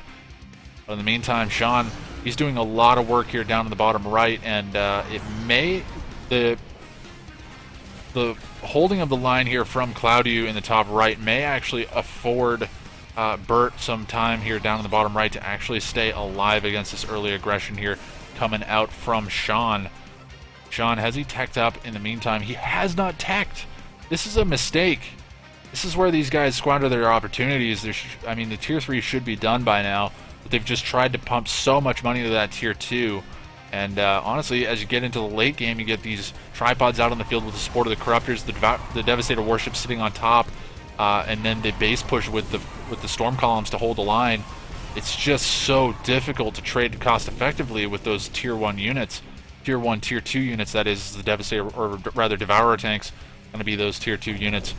And as you can see now, they just can't push forward because they can't trade cost effectively, and now Bert can continue to eco out here and just push forward and slowly roll into the base of Sean. And yeah, we do see that Storm Column exactly. This is a very, very good strategy coming out from Team Epic. I really like this move. Could be seeing a Devastator Warship going down. No, it will not. And now the tripod's on the front lines. And again, no tier 3 coming out from Zoro either. He was really banking on that early aggression, really making something happen. But oh, okay, so he does have tier 3 now. Double airfield down. Firehawks. Okay, Firehawks was exactly what I had in mind when he went for the airfields. That would have been a great transition. I think if they spam out those early tier 1, tier 2 armies and then get that tech up right away behind it, make these guys think that they're going to be spending more money on these tier 2 units, I think they could actually fake these guys out and really make those Firehawks do some serious work, or even get some tripods up of their own. But it's looking like there are a decent number of disintegrators here going to be trying to assist Zoro in holding the line, but it's just a matter of time now. I mean, the tripod's going to be such a strong line of defense, plus the Devastator Warship sitting over the top just going to be able to fire on whatever they want. And as the base creep comes forward, there's really going to be no answer to this force. Need to be maybe seeing some spammed out infantry, but even that is very difficult to deal with because there are Buzzer Swarm support powers and things like that that can come forward and eliminate all that infantry very, very quickly. So these guys are caught between a rock and a hard place, or maybe a scrin and a scrin place, because that's pretty much what it is. Devourer tanks trying to outrange the Storm Column, but they are taking quite a bit of damage in return. These Gunwalkers, not sure if the intention is to come forward and eat the shots of that Storm Column, but that's exactly what they're doing. That's actually a pretty smart move. Where are those Firehawks? 3 Firehawks sitting on the deck. They could actually take off and manage to take out those Devastator Warships that are just clumped up right now. But honestly, probably their best bet is to go in and snipe the tech. Pretty much undefended at this point in time. Actually, no anti-air here. And they could take out both of the tech assemblers. That would actually be a really nice pickup there. But there is a Mastermind rushing forward here. He's going to get the Warp Sphere, sells that off straight away. And that's just going to be eliminating one Warp Sphere here from Sean as he tries to continue to hold the line here. Bert, in the meantime, he's just continuing to press forward. He's getting that base creep going with the storm columns pushing forward. Does need to be careful. Doesn't want to lose that Annihilator tripod. That will be going down the concave. The concave of those Devourer tanks just too large. Wow, that is a lot of Devourer tanks. Holy cow. I don't know that I've ever seen that number of Devourer tanks. Oh, the Firehawks coming forward, trying to get the snipes on the Devastator warships, but go a little bit too far forward there, and I think one does go down. There are still 3 on the deck, and they should be able to get some shots. Oh, great control there. Gets exactly the number of shots that he needs. Airfield does go down, but he should be able to just deploy back on the airfield that he's rebuilt, so instantly rebuilt that airfield. Very, very good control there. Do have an AA battery going to be poking away at that Devastator warship. Not going to be able to take it down. But Juggernauts are out now. That's a very good transition. You need to get those Juggernauts out to deal with those tripods sitting very, very far forward. And the tripods are going to get phased, so nice forcing out the phase field from Zorro there. It's actually going to force out the phase field of Cloudiu. That support power will be on cooldown. Again, the tech assemblers are very, very much able to be sniped at this point in time. There is a drone platform. I was going to say it had a defensive turret queued, but it looks like it was in fact dropped. Sean is just spamming these Devourer tanks, man. I've never seen Devourer tank spam quite like this before. But then again, I don't play a lot of Red Zone Rampage. It's looking like it's actually... I think he's maybe a little bit scared of this base, but it's probably because he doesn't have any scouting information. He just needs to run forward and just steamroll this base. I mean, by just sitting here allowing Bert to stay alive in this game, it's just allowing Cloudiu some time in the top left to actually beat out Zorro. But Zorro's actually doing a great job with these Firehawks. Finally getting to see some Firehawk action. I really like this transition here from Zorro. It was maybe a little bit late and has put him on the back foot, but Stasis Shield comes down, and now it's looking like Cloudiu is going to be responding to the force of Sean, and maybe that's what Sean was worried about. He didn't want to extend too far forward due to the fact that he would lose all these Devourer tanks to a Stasis Shield, and it's looking like that's exactly what is going to happen here. And actually the Corruptors from Bert actually going to be used to keep these tripods healthy. Tripods getting some free shots. Don't actually manage to take down any of the Devourer tanks. You managed to take out 2 there. Be able to clean up a couple more, and it's looking like the Devourer tanks are going to try to hold the line. Great Stasis Shield going to be locking down all of the Corruptors, so now these tripods have no support. That was a fantastic Stasis Shield coming down from Sean. What an epic placement there. And there is still a couple of Corruptors there, but they're going to get focused down now. And it's looking like that one tripod is not going to be enough to hold the line here down in the bottom right corner. In the meantime, what's going on in the top left? Looking like the Harvesters from Cloudiu have managed to sweep all the way through, trying to take some of that blue Tiberium away. The Juggernauts firing on them, maybe getting a little bit of splash damage on their own units, but not too much to be worried about there. Where are the Firehawks? Firehawks are just kind of chilling out here, maybe sitting on an anti-air loadout, not quite sure. Armory is down now, and Wind Warriors, have they managed to hold the line here? So it was very early aggression coming out from Wind Warriors. Then Team Epic really managed to hold the line with that strategy that they were employing. Mastermind comes forward, gets a capture on that tripod straight away, so gonna be keeping that out of the clutches of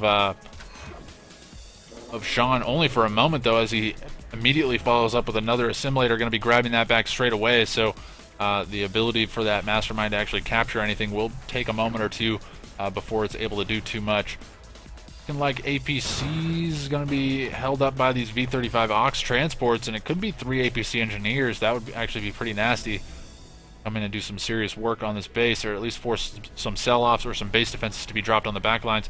Devastator warships, they're going to be sitting there, going to be able to take down the anti-air turret. Now they're going to be turning the turrets on the Juggernauts, but the Juggernauts are getting some free time to fire on this base, and they managed to take down a refinery.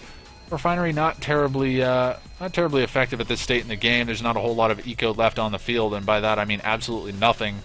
Just bits and bobs here and there, and there's just so many harvesters around the map. But Sean, he's managed to mass up quite far enough, and he is going to push forward now. Should be able to sweep through this base, and it's looking like that's all she wrote here for Bert down in the bottom right corner, as he's going to have to tap out of this game very, very soon. And Cloudiu, he's still in a decent position here. He doesn't have a standing army to speak of, but he's got a lot of infrastructure. He's got a lot of tech. He can potentially hold the line if he manages to get out some units here. But honestly, I'm thinking that Zoro, should he choose to engage, he should be able to do a lot of damage. He's starting to spam out some tier 1 units, and that's actually not a bad idea. Those guys can actually do a decent job. The sniper team's just running right past the Corruptors and the Gunwalkers. Heroic Gunwalker there, not quite sure how that happened. They must have managed to take out those Firehawks. Actually, did all the Firehawks go down? Wow, all the Firehawks went down. Looking like the APC engineers managed to get taken out as well. So not quite sure what that Gunwalker managed to take out, but it looks like it managed to do quite a bit of work. The Gunwalker's going to be running forward there, but going to be getting caught out by the Predator tanks. They should be able to come forward and clean this guy up. Pitbull's out, going to be able to clean up these Devastator warships very, very easily.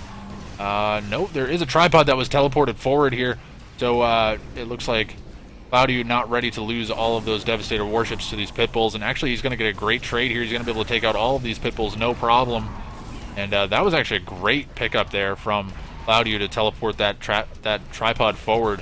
But now Zoro, he's going to be pushing forward. He's got Juggernauts on the front lines. Nothing here to really support them. There are some Predator tanks sitting behind.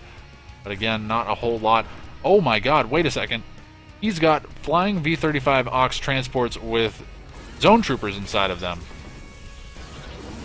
I don't know that I've ever seen that before. You see zone heads, but you never see V-35 Oxes flying around. I don't know about the choice here. Why would he go for that as opposed to going for a Hammerhead? I don't know. Maybe he doesn't have an airfield. No, he does have an airfield, but I guess it is a little bit less expensive, and he just wants the zone trooper to be doing the damage. But it's not going to matter too much. This force of Sean is going to be continuing its sweep through the bottom right corner. It's managed to completely clean up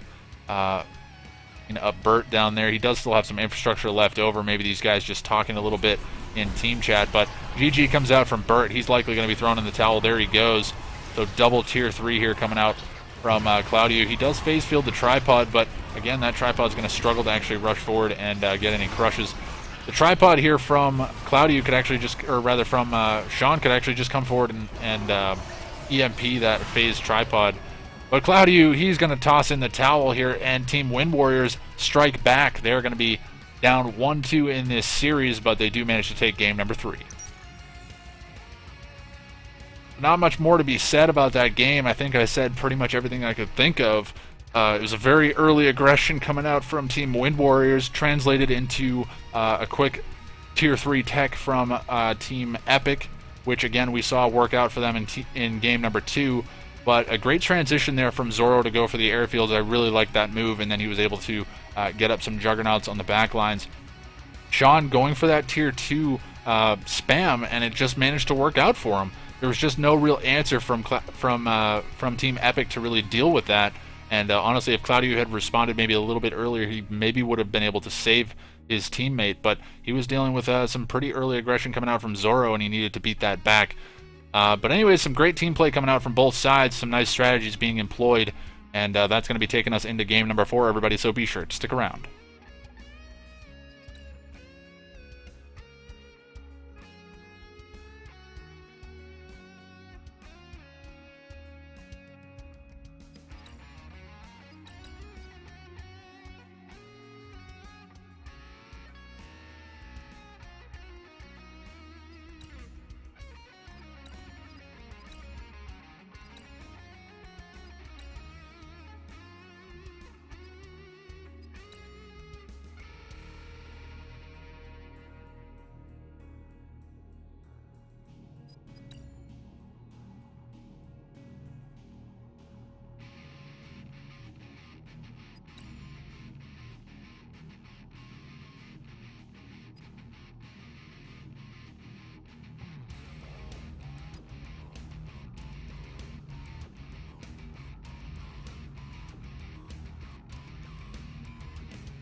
Hello everybody and welcome to game number 4 of this best of 5 semifinal series, and that brings us to the map Redzone Rampage.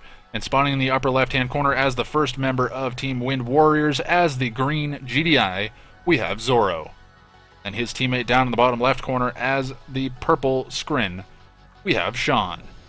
Sliding down to the bottom right corner as the first member of Team Epic as the red Scrin, we have Claudio. And in the top right corner as the purple, or rather pink GDI, we have Bert. So it is 2-0 in favor of Team Epic. They just need to secure one more victory here and to close this one out.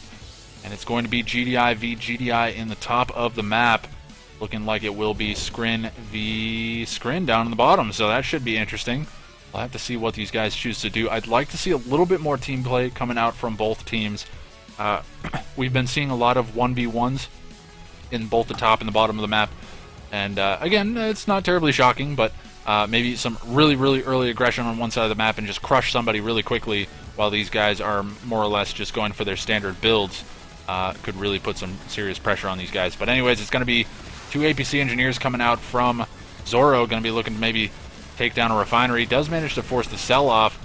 Will he actually force the pack up of the MCV? Does force the pack up of the MCV, so just cancels the build there from Bert, but he does not actually lose anything in that fight. So nice job there to actually keep himself alive. And I think this is the first time that we've seen Bert and Zoro actually face off on one side of the map. I may be mistaken, but I'm pretty sure that's the case. Again, standard lightning spike placement here coming out from Claudio. Not terribly shocking. Very standard. Not going to be too shocked to see a quick tier 2 either. Actually, we do have... Whoa, where is that harvester going? Whoa, where is the harvester going? Claudio, are you drunk, buddy? Your harvester is way out of position. Is he coming in to try to steal some of this blue Tiberium?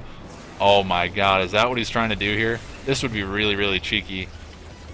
I think he's going to try to come in and steal some of this blue Tiberium. I don't know if this is intended or if this was just a happy mistake, but he's going to come in, he's going to steal a lot of this blue Tiberium, and that's just going to be keeping it out of the hands of Zoro here down in the bottom left. But anyway, Stasis Shield, we did see that come out. It's going to be locking down, I believe it was the tier 2.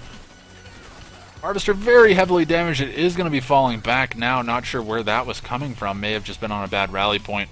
But anyways, we do have some pit bulls rolling through here. Going to be able to catch an APC here. Not going to be an APC engineer though, as it will just go down. Just a solo APC. And that harvester's going to get away with a full load of blue Tiberium. No way. No way did he manage to pull that off. Claudio, if that was a bad rally point, that really worked out. Yeah, and he's beaconing it now. I don't know. Again, if that was intended, that's an awesome strategy. I like that a lot. But if it wasn't intended, man, did that really pay dividends, because he's going to get away with a full load of blue Tiberium. Just keeps that out of the hands of Sean here down in the bottom left. And I mean, I don't know. Maybe it's just about sending a message. I don't know how much that's really going to cost Sean, as there's still plenty of Tiberium on the map to be captured. First time we've seen the EMP Control Center captured, interestingly enough, and it has been captured by Team Epic here on the right-hand side. We do have Bert grabbing that EMP Control Center. It looks like actually Zoro going to be opting to go down to the south here. But he's actually going to be trying to put some pressure on this base of Claudio. So maybe these guys have a grudge to settle here, or a grudge match to settle. We'll have to see. Sonic Emitter are going to be able to completely clean up all these forces. I don't think they're going to be able to really trade cost effectively against that Sonic Emitter. Should probably just cut and run. APC Engineer gets immediately dispatched. APC coming forward, forces the sell-off of the refinery. So great bait there from Zoro to force the sell-off of the refinery, but there was actually no engineer inside. But Mastermind rolling forward here from Claudio. Not sure what he was looking for. But now the EMP Control Center is going to get focused down. And APC Engineer coming out from Bert on the right-hand side. Is he going to get the MCV here? No, I don't think he will. Looks like he has been spotted. He may force the sell-off of that War Factory. He does get the War Factory, so just going to be delaying the build a little bit. Double Airfield Orca coming out from Zoro, so that has been spotted now.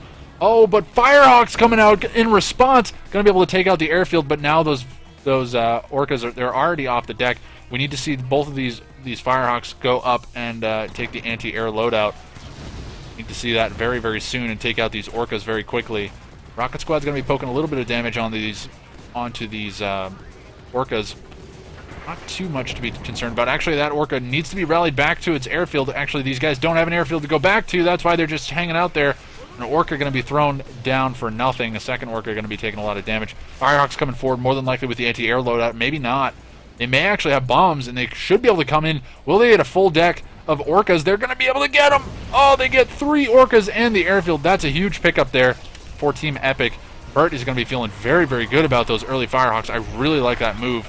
Those Firehawks are just so good, and it's going to be even better if he decides to respond down to this screen base here of Sean. But the phase field has been used. One tripod is pretty heavily damaged, but it will be falling backwards. And it's looking like Claudio is struggling a bit. His mastermind is going to be running forward. Not sure what he's really looking for. A couple of rifleman squads. Oh, actually, a Devastator warship doing a lot of damage to it. But the Firehawks, where are they? Okay, so the Orcas are still flying around. I think they're just going to burn up. I don't think they have any ammo left. The rocket squads, they're coming forward, getting picked off by the Juggernauts as well as that sonic emitter, so they should be able to clean up the remainder of those forces. Not too much to be worried about there. Firehawks, they're back out on the move, more than likely in a bomb loadout here. Not quite sure. We'll have to see. Yep, they're going back for the base of Zorro. A little bit of glitch out there, as we do see a little bit of frame rate lag. There is a Firehawk out now from Zorro, and he's actually got 2 Firehawks. The second one hasn't actually taken off yet, so it is a little bit behind. They do have the anti-air loadout, so the Firehawks coming in from Bert going to be able to do quite a bit of damage to that War Factory. Don't manage to actually take it out, so did they actually lose any Firehawks in return? Oh my god, how did he lose all 5? Oh, I can't even speak. He lost all 4 Firehawks. How did that happen? He lost all 4. Were they just bunched up? Because that was only 2 Firehawks firing in return. I think they were all just bunched up. Wow, so all 4 Firehawks getting focused down there by Zorro. Great control there from Zorro to actually do that. And Zorro's actually got some disintegrators here. No, actually, I'm sorry, not disintegrators, but rifleman squad. He's trying to kill the mastermind, trying desperately to kill that mastermind, but it's getting repairs from the warp sphere, and now the corruptors are going to come in and clean up these rifleman squads. A great micro there from Claudio to actually keep that alive. Granted, he only took out some rifleman squads. That's not really a huge loss. But now Zorro, he has the Firehawk advantage here against Bert, and the question is, will he be able to hit hard and hit quickly enough? Actually do some damage. He could actually come in and kill off the tech center for sure. No Stratofighter just yet. Maybe going to be seeing that upgrade in the near future. Nope, actually no upgrades coming out. Oh, that Firehawk going to be taken out there by another shot, so unfortunately 1 Firehawk going down. These Juggernauts not able to respond, and Bert, he's now responding to these Firehawks with the pit bulls. Going to be able to clean up 2, 3, 4 Firehawks? No? Okay, so you got 3 Firehawks, but he's going to move in with these pit bulls. May take a pit bull loss or 2, but to take down that Firehawk and just eliminate it as a threat, I like that decision.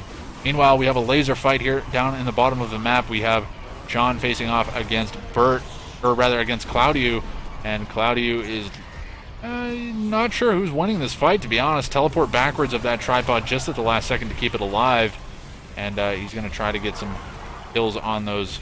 Oh wow, he managed to keep that tripod alive just long enough. But these guys have traded out almost exact numbers here on the right-hand side, but it's looking like actually there is a sonic emitter down from Bert to try to assist this fight. But APC's out. Do they have any engineers, or is it just rocket squads? It's looking like APC rocket squads. Interesting composition there coming out from Zorro. And it's looking like his airfield was somehow taken out. Oh no, he lost all of his Firehawks, so he probably just sold it off. Meanwhile, we do have double airfield Orca coming out. Thought I heard some kind of a mind control. Yes, mind control did come in. I'm not sure how I heard that on the other side of the map. But anyways, we do have 1 tripod getting captured there by Claudio. He's going to manage to EMP the phased tripod here from Sean. John sells off his gravity stabilizer. Does not want to continue to commit into building aircraft at this point in time. Orca's getting poked a little bit by those gunwalkers, but not a whole lot of damage coming out.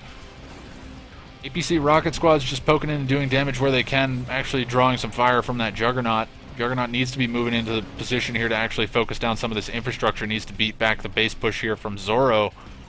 Meanwhile, it's looking like Claudio is winning out this fight here down in the bottom of the map. It's going to continue to press forward here. That tripod shields come online, but it comes off. The shields get immediately obliterated there as the phase field wears off. So those tripods, they do have shields. So even though the numbers advantage is definitely in favor of Cloudyu. Oh wow, the Mastermind went down as well. So great placement of that Buzzer Hive, be able to take that one out. So those Orcas came in, not quite sure what they hit. It looks like they managed to take out some Juggernauts, maybe some Harvesters. That would have been a very good pickup. No anti-air aside from some rocket squads here coming out from Zoro, and they're really not going to be able to do too much against these Juggernauts with the assistance of the Sonic emitters on the front lines.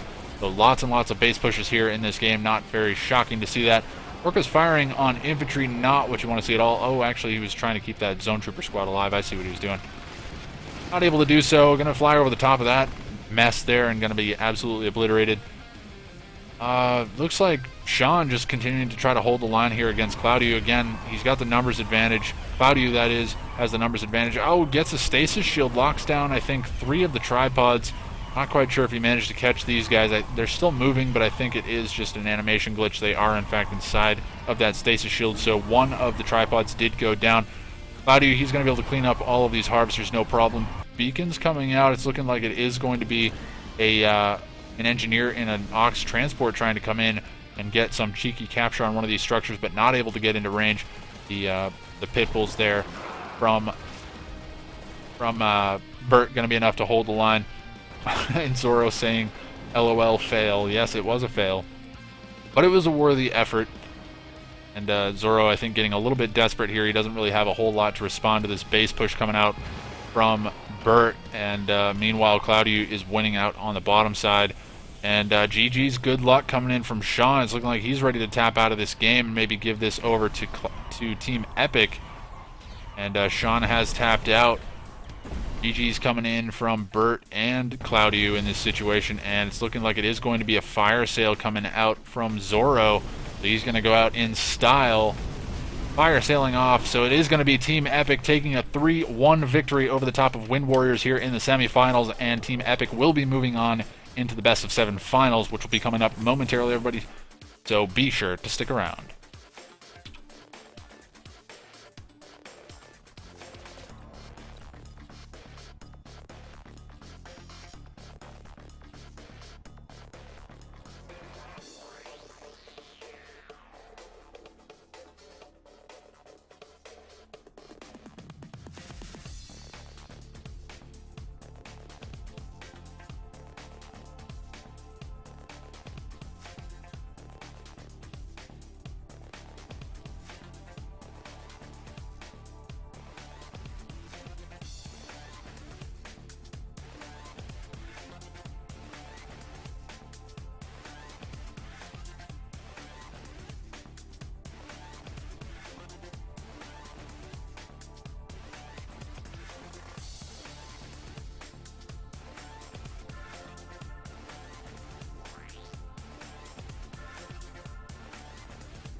Alright everybody, so we're going to get a quick bracket update here, and we'll go ahead and pop this up on the screen.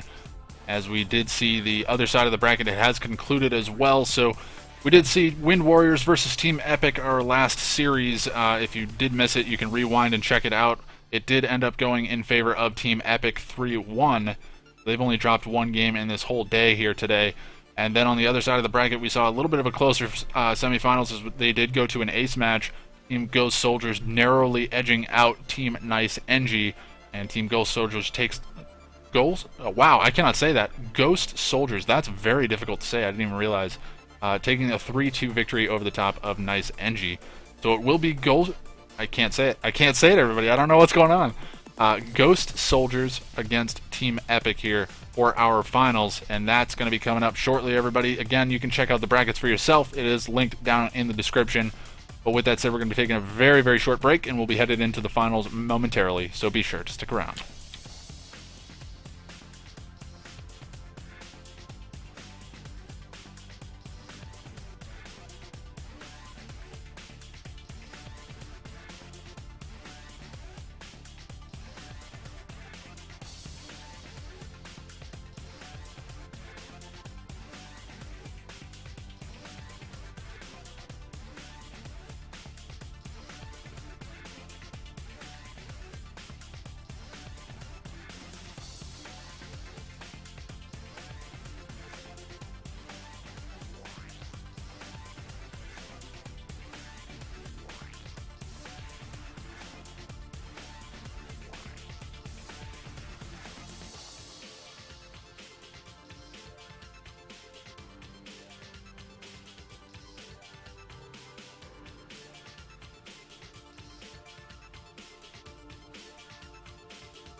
Alright guys, a quick heads up. It looks like we're going to be taking a very, very short break. I'm hoping that it will only be a couple more minutes.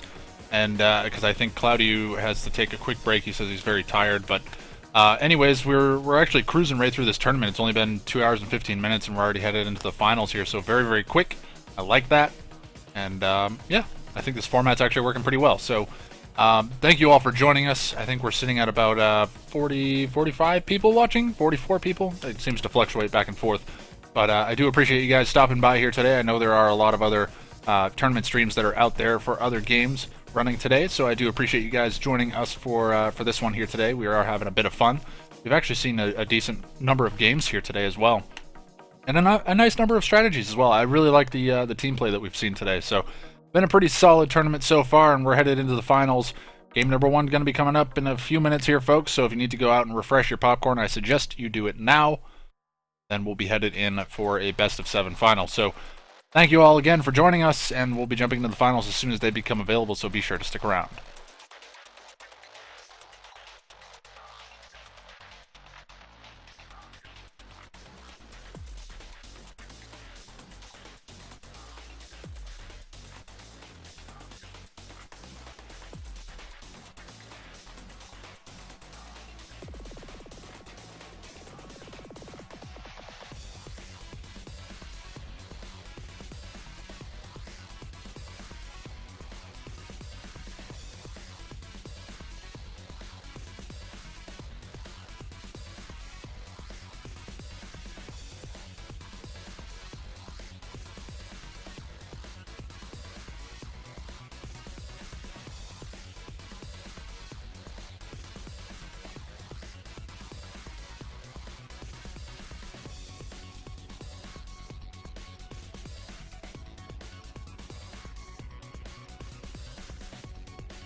Hello everybody and welcome to game number 1 of the best of 7 finals, and that brings us to the map Red Zone Rampage. And spawning in the upper left hand corner as the first member of Team Ghost Soldiers, as the red scrin, we have Wanted. And then over in the top right corner as the blue nod, we have Good Day to Die. He wants me to leave the game, but I'm not going to because I'm not the one lagging. But down in the bottom right corner as the green GDI, as the first member of Team Epic, we have Bert. And then down in the bottom left corner as the pink nod, we have Cloudiu. Let me just make sure I've got my scoreboard right. I think so. We'll do this. 0-0. There we go. Okay, so it is 0-0 right now. These guys continue to whine about the lag. I'm just going to mute them because I don't care. Too bad. So sad. I am casting your game. We're hosting the tournament. I'm going to cast it. Tough luck. Anyways, it is going to be just a Secret Tank out. Couple Secret Tanks out, probably joined by a Lightning Spike. Again, not terribly shocking. Coming out from Ghost Soldier. Oh, I'm not going to be able to say that. I'm not going to be able to say it. So Wanted going for that that patented early Lightning Spike with a couple of these Secret Tanks to try to put some pressure on these Harvesters. One Harvester very, very close to going down, but will not actually go down. Refinery as well as all those rocket squads, and I think the MCV, no, the MCV is actually not locked up. I think he was hoping to catch that. It will not actually be the case. So that Harvester, or rather that MCV, will still be churning away. Stasis chamber is sold off. Meanwhile, we do have the expansion off to the safe side here for Good Day to Die. And what else do we have going on? Down in the bottom of the map, we do have... So it's safe expansions here for both sides, so no early base push here coming out from either side. So that's going to lead me to believe that it's maybe going to be some quick tech. Thinking that they're not going to be base pushing. That would give them a little bit of leeway here to actually hold the line and get some eco running. And keep themselves really still alive. Double warp sphere here on the front lines here for Wanted. Meanwhile, Good Day to Die. He's got a couple war factories on the front lines, has an air tower as well, so maybe going to be seeing a mine drop or something in the near future. We'll have to see what that air tower is going to be used for. Early Vertigo bombers wouldn't be the worst idea in the world. It is going to be an early mine drop, and looks like the Scorpion tanks here from Good Day to Die are going to be coming forward here, looking to do a little bit of damage. And not doing a tremendous amount. They're going to be trying to poke down these pit bulls. One pit bull does go down, but he loses a Scorpion tank to the Orca transition here from, I believe that is Bert. Excuse me there. So we do have 2 Orcas out on the field here for Bert. He does have double war factory as well. Needs to be careful with these pit bulls. If they move around too much, they're actually going to be taken out by those mines. Meantime, we do have a flame tank, which looks like it's actually returning to base. Wait a second. No, this is a flame tank. This is a flame tank from Cloudiu. It's going to be getting in pretty much untouched. Should be able to get the nerve center for free here. He's going to need to focus it down. He's trying to get on the opposite side so that way these Devourer tanks can't actually focus it down. Nerve center goes down. Did the tier 3 get placed? Tier 3, I think he canceled the tier 3. Oh, that was a really good pickup there. Great move from Cloudiu to actually deny the tier 3 here coming out from Wanted in the top left. Meantime, we do have a base creep coming out on the right-hand side from Good Day to Die. He's got stealth tanks versus pit bulls, not what you want to be seeing in this situation. Okay, I thought for a second there that he got EMP'd, but no, it was just a low power state. But, oh, the one-click finally coming in here, and somebody was asking earlier what one-clicks were about. Or rather, what one-clicks were, and that's exactly what a one-click is. Support powers, that is generally what is referred to as one-clicks. Anyways, these guys have really ecoed hard on this backfield, and it's looking like Wanted's going to be taking the majority of this field for himself. That's probably why it has prompted the hard base push style move here on the right-hand side coming out from Good Day to Die. Meanwhile, we have a base push coming out from Cloudiu on the left-hand side. He's got avatars on the front lines. He's got a black hand squad as well, trying to deal with these gunwalkers before they get too far forward and get some crushes on this infantry. But now Cloudiu is actually getting some free shots on these Devourer tanks as they come out of the warp sphere, and he's actually getting some decent trades here. The Black Hand Squad's continuing to come forward here as the anti-infantry defense for those avatars, and I like that move a lot. What else do we have going on in the meantime? It's looking like stealth tanks are actually up in decent numbers. Avatar transition coming out from Good Day to Die. It's looking like a decent number of avatars are already on the front lines. 2 avatars sitting on the front lines. A little bit overextended if you ask me, but if he takes out the obelisk, it's going to be a pretty good pickup there. Oh, needs to be careful. Those stealth tanks dangerously close to getting hit by the Juggernaut shots there. One Juggernaut shot just going to be trying to put a little bit of damage on those stealth tanks, but oh, the stealth tanks! Oh my god, will that sonic emitter fire? Oh, if it fired just a touch earlier, it would have gotten all 3. It managed to get 2 of those stealth tanks, so that has already paid for itself. Meanwhile, Cloudy continuing to push hard here on the left-hand side. He's got a Black Hand Squad just continuing to kill off these disintegrators. I actually really like this move here because these Black Hand Squad's extremely difficult to kill off with infantry, and it's looking like Wanted saying sell. I'm not quite sure what he's talking about. Yeah, not quite sure what he's talking about. Maybe he's trying to convince his teammate to back out, but anyways, it's going to be Juggernauts here just sitting on the back lines for Burt, just continuing to rain fire down on this expansion here coming in from Good Day to Die. Cloudy continuing to press forward here on the left-hand side. I see what's going on, so we've got the mothership coming out here, so that's why he was telling him to sell. Going to be firing off this mothership, and the question is, will he be able to actually kill anything off here? He's going to force fire on those shock troopers and need to be selling up this infrastructure. And, yep, I was going to say that Avatar is pretty much toast. He needs to just walk back in and accept his fate. I don't think the mothership actually hit anything. Wow, that mothership didn't hit anything. It only hit... Okay, now it has fired. It is finally fired. And now, will it creep forward? Oh, it's going to be close. I don't know if he's actually going to get this base. No, he doesn't actually get the base. He's just continuing to force fire on the ground. Actually, that mothership's rate of fire is pretty decent.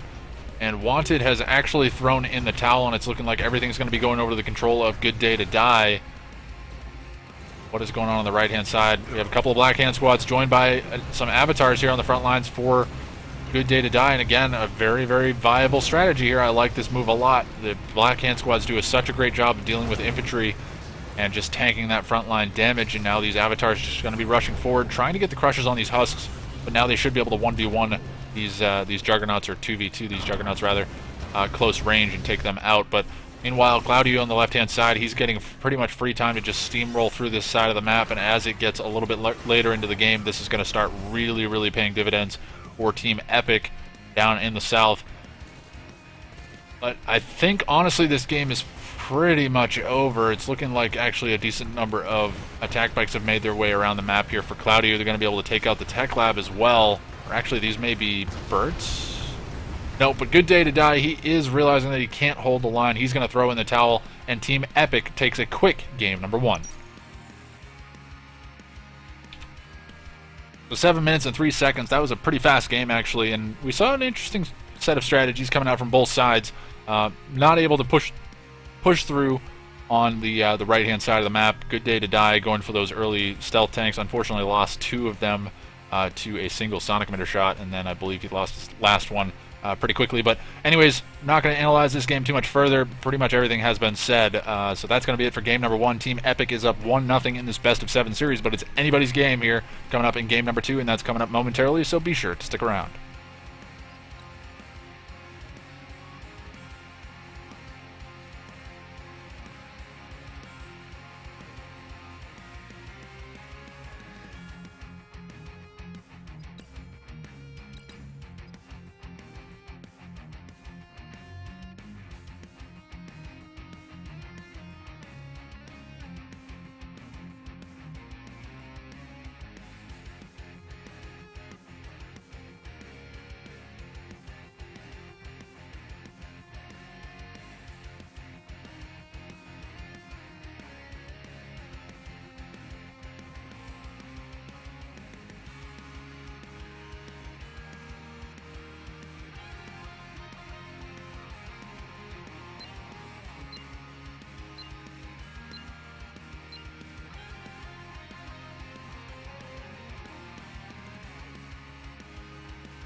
Hello everybody and welcome to game number 2 of this best of 7 final series, and that brings us to the map Red Zone Rampage.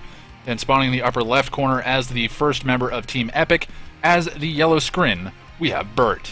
And then his teammate just down below him in the bottom left corner as the blue nod, we have Claudio. And coming off of a loss in their last game, they need to make something happen here as the pink nod down in the bottom right corner, we have Wanted. And rounding out Team Ghost Soldiers, I cannot say it. I've tried it so many times. Up in the top right corner as the red scrin, we have Good Day to Die. So it is 1-0 in favor of Team Epic here. And I'm actually just going to change the colors because you can see the name a little bit better. So it is going to be left versus right once again. Team Epic on the left and Team Ghost Soldiers on the right-hand side. I said it a little bit better, but for whatever reason the S and T, I think they just kind of blend together for me.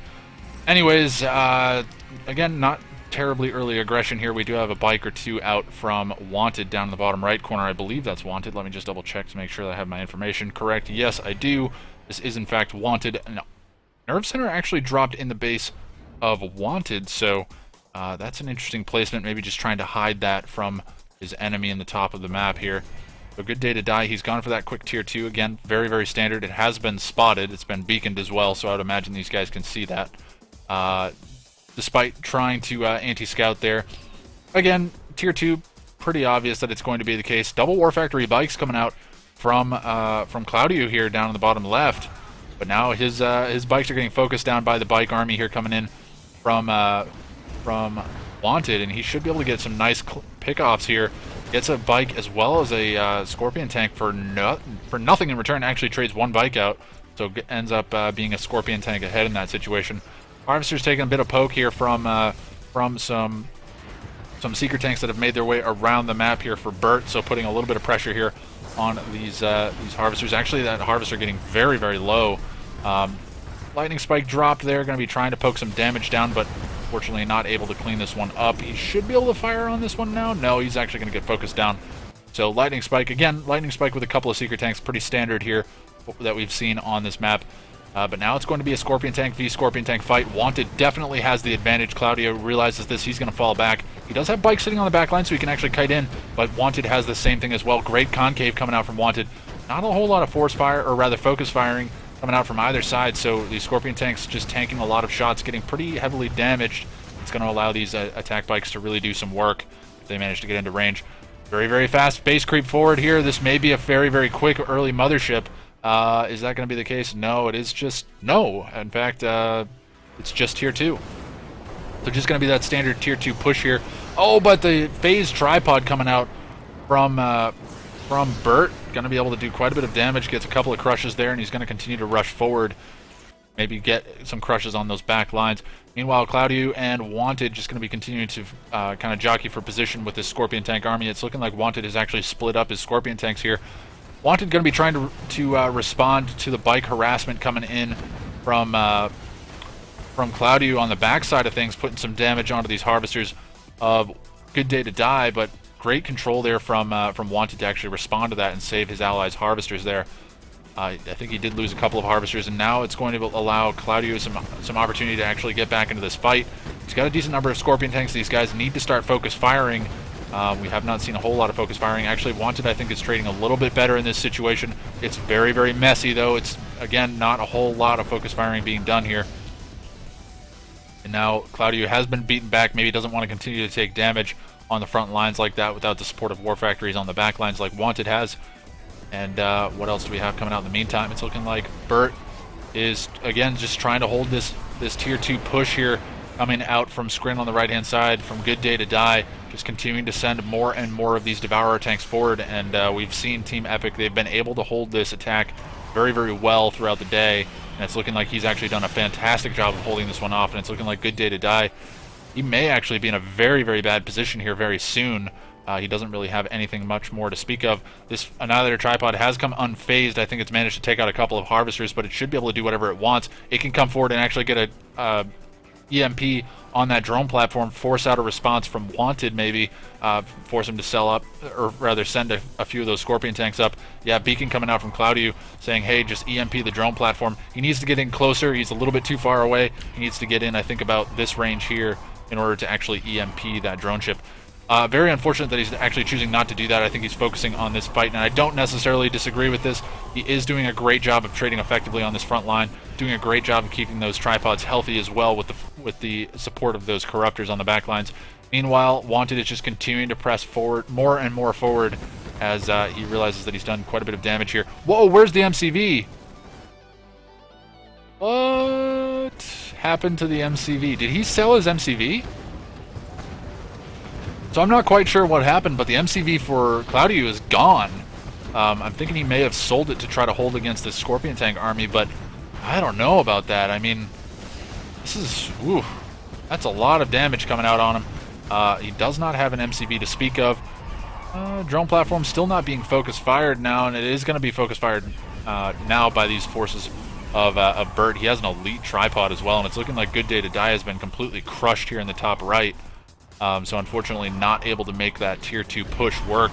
Good Day to Die going to be tapping out, and it's looking like it's going to be going over to the control of Wanted here, and Wanted realizing that he just can't come back from that deficit. He's going to go ahead and throw in the towel, so Team Epic is up 2-0 in this best of 7 series. So I got to be honest, I don't know these players all that well, but I do know Wanted and Good Day to Die are both very, very strong past players, or rather players from the past. And they both have impressive stats to back that up. But Bert and Claudio have been handily dispatching these guys in very, very quick games. 5 minutes and 33 seconds on that one, maybe even the quickest game of the day. We will be seeing Team Epic up 2-0 in this best of 7 series. So maybe seeing a very quick series here, or maybe Ghost Soldiers... I'm going to say it right one time. Ghost Soldiers will battle back here and start taking some games back and get themselves back on the offensive here. We'll have to see. Game number 3 is coming up momentarily, everybody, so be sure to stick around.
Hello everybody and welcome to game number 3 of this best of 7 final series, and that brings us to the map Redzone Rampage. And spawning in the top left corner as the first member of Team Ghost Soldiers as the green GDI, we do have Good Day to Die. And sliding over to the top right corner as the purple nod, we do have Wanted. And Wanted, he's actually getting Shadow Team Rush, so I'm actually going to chill out right here and see if he manages to get anything off of this really quickly, and then I'll intro the rest of our players. Our plant has been focused down, but that construction yard is still building. Oh, the crane! It's so close! He gets the cancel on the crane as well, so Good Day to Die, or rather Wanted, set way far behind. He's not going to be happy about that at all, but down in the bottom right corner to finish off introducing our players as the orange nod, as the first member of Team Epic, we have Bert. And then rounding out all 4 players and the last member of Team Epic down in the bottom left corner as the cyan screen, we have Claudio. Alright, so we did see some very, very early aggression here coming out from Team Epic in the form of the Shadow Teams, maybe looking to pick up a quick game number 3 here, and put themselves in potentially striking distance of winning the tournament overall. But Shadow Teams on the left-hand side, they're going to be moving in. Was this a double Shadow Team rush? Whoa, no, it couldn't have been. No, that's the same Shadow Teams, I'm pretty sure. No, he's got 4 Shadow Teams. Okay. there are 4 shadow teams. I don't know what he managed to kill off here. I think he actually just took some losses. Double base defenses coming down from both sides. Like those shadow teams are going to deploy. Maybe looking to go for a snipe on that crane. That would not be the worst thing in the world. He's going to take some losses, though. It's going to be close. He gets the kill. They're going to get the kill on that crane. Oh, it's so close. He needs to... Oh, he didn't get the kill. He didn't get the kill. He missed it. Yeah, Bert saying, WTF, mate. And, yeah, that's a little bit annoying. I don't know what happened there. He should have been able to destroy that. Again, I'm not sure how much damage that would have really necessarily done. I mean, yeah, taking out that crane, it eliminates the build order a little bit here from these guys, but I think they've done a nice enough job of setting these guys far enough behind at this point. Tiberium Silo is going to be trying to encase this lightning spike and just prevent it from really firing on anything. We'll be getting some shots on these Scorpion tanks as they get into range here. Great Stasis Shield going to be coming out, going to be really abusing this top right corner, so Wanted not happy about this at all. His MCV, as well as his War Factory and Refinery, no, his Refinery is actually outside of that, but his MCV and his War Factory have been locked down, so he's only got this one War Factory that he can actually produce off at this time, and he's been set very, very far behind. So it is very, very difficult here for Wanted to actually come back in this game, but we have seen some comebacks here today, even in this game. What in the world? Visceroids all over the place. What are they doing? And Corruptors can't actually kill Visceroids. Visceroids like, oh, you want to poke some damage? Wait a second. Hold on. Visceroids are actually Cloudius? They're doing damage to him. That's interesting. Anyway, so Visceroid's going to be chilling out there, going to be doing some damage. Very, very annoying to deal with. APC Engineer coming forward here now for Good Day to Die. What is he going to be able to hit here? He actually gets the... Wow, he actually gets the War Factory, so really nice APC Engineer here coming out from Wanted, going to be able to... Or rather, from Good Day to Die. He is going to lose his second APC Engineer, though. A little bit unfortunate, but he does get a single War Factory here, so just going to be delaying the aggression here from... Well, wait! The MCV is gone! Did he sell his MCV again? Oh my god! Okay, so he's managed to grab back his War Factory. I don't know where he got the Engineer from. Wait, how did he get his I am so confused right now. I missed so much stuff. I'm looking around the minimap and stuff. Wow, this is a mess. But anyways, the War Factory is somehow back in the control of Claudio, interestingly enough. And then, I'm sorry, in control of Bert, and then Claudio on the left-hand side. Oh, I'm totally frazzled. That had me very, very confused. It was a very good APC Engineer, and then all of a sudden there was a follow-up capture. I don't know how that happened. There must have been an engineer just kind of kicking around. But the MCV is in fact gone, so Bert down here in the bottom right corner, he's in a tough position here. He's getting pressured very, very hard, getting double-teamed in fact, and it's looking like he is pretty much lights out. Gonna be done in this situation. We need to see Claudio push hard on the left-hand side and just sweep through the space, clean up Good Day to Die, because he's really the main threat in this game at this point in time. He's trying to respond by sending down some tripods to actually kill this stuff off, and he's only going to get here a little too late to actually do too much. And now the Harvester's getting focused down the second they start docking, and it's looking very, very bad here for Bert. So despite his early aggression really paying dividends, he has been double-teamed here on the bottom right corner, and it's looking like he's going to be going down. Meantime, Wanted, he's actually getting himself back into this game. He's got a hand of nod down. He's got some refinery creep going on here, and he is still down in this game, or still up in this game. Bert is going to go ahead and throw in the GG. Claudio is going to toss in the towel as well, realizing that he was put behind pretty far, not going to be able to 1v2 against those two guys. So maybe paying a bit of respect there. So Team Ghost Soldiers pick up their first game in this series, and they're going to be down 1-2. As that one was 4 minutes and 50 seconds on the clock, so very, very quick games here, everybody.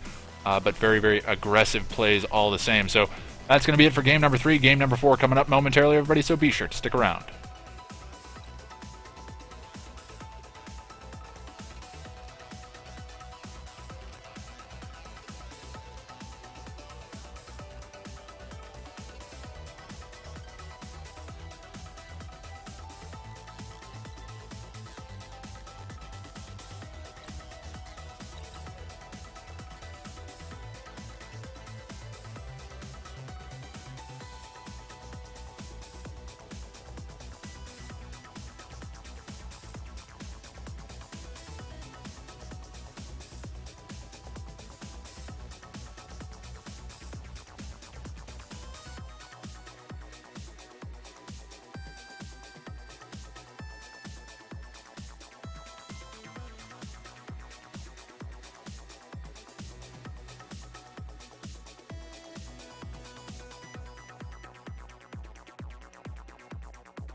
Hello everybody and welcome to game number 4 of this best of 7 final series, and that brings us to the map Redzone Rampage.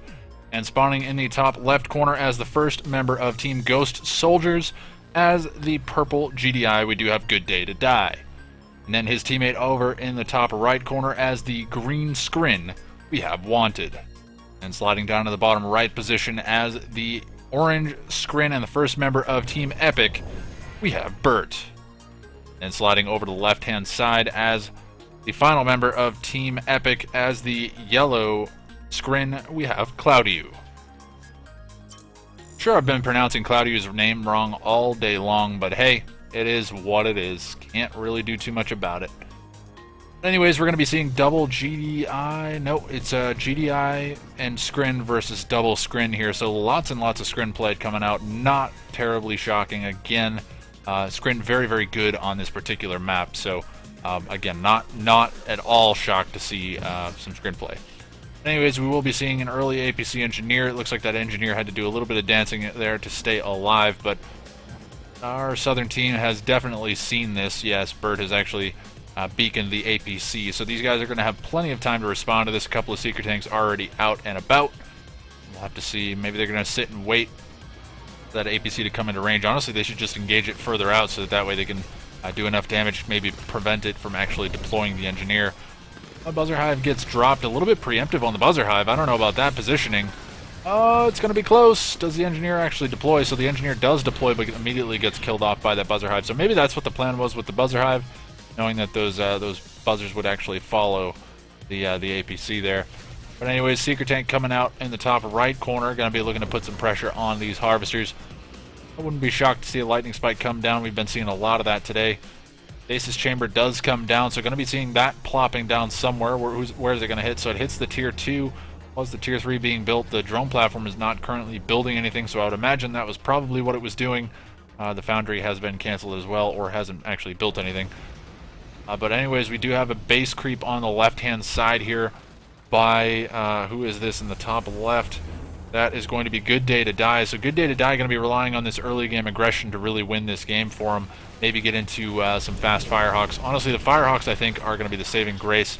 I think he could potentially get those out a little bit earlier while he's got this ground army kind of pumping forward and really do a lot of damage to these scrin bases before they can get some serious anti-air up and running. A couple of secret tanks just, again, doing their normal thing where they come in and poke some damage onto these harvesters. Maybe make them a little bit ripe for the picking later on. We'll have to see. But both of these guys have expanded towards one another once again, putting both of their tech assemblers far enough apart so that they're not going to get stasis shielded under one shield. But they will be potentially open for harassment. We do see the stasis shield from Team Ghost Soldiers being used on Bert here down on the bottom left. You see his warp sphere as well as foundry and a power plant and tier 2 actually locked down. Actually, I don't think the tier 2 was actually underneath that. There's a lot of predator tanks here in this base and going to be looking to pick off a lot of these harvesters. Actually, they're both phased. Never mind, I just noticed that they're phased. And zone troopers, or rather shock troopers, going to be trying to hold the line here. Disintegrators out on the field as well. Now these predator tanks going to be coming forward, trying to kill off these devourer tanks. Nice push forward there from Good Day to Die. In the meantime, what's going on in Wanted's base? He hasn't really been doing a whole lot. He's got those tier 2 devourer tanks. Tier 3 finally does come down, but he's going to be content going for those tripods coming up in the very near future. Tripods coming out here for Bert, but honestly they're getting thrown away. And this tier 1 army is doing a lot of damage here for Good Day to Die, but he's losing a lot of these tanks as well to the shock troopers, and now the base defenses here coming out from both members of Team Epic. There is a double war factory on the front lines. Bert saying my harves, not quite sure what happened to his harvesters. Oh, so his harvesters are not doing too well, and actually that's pretty funny. Good Day to Die saying that you need to pay them better in order for them to work harder.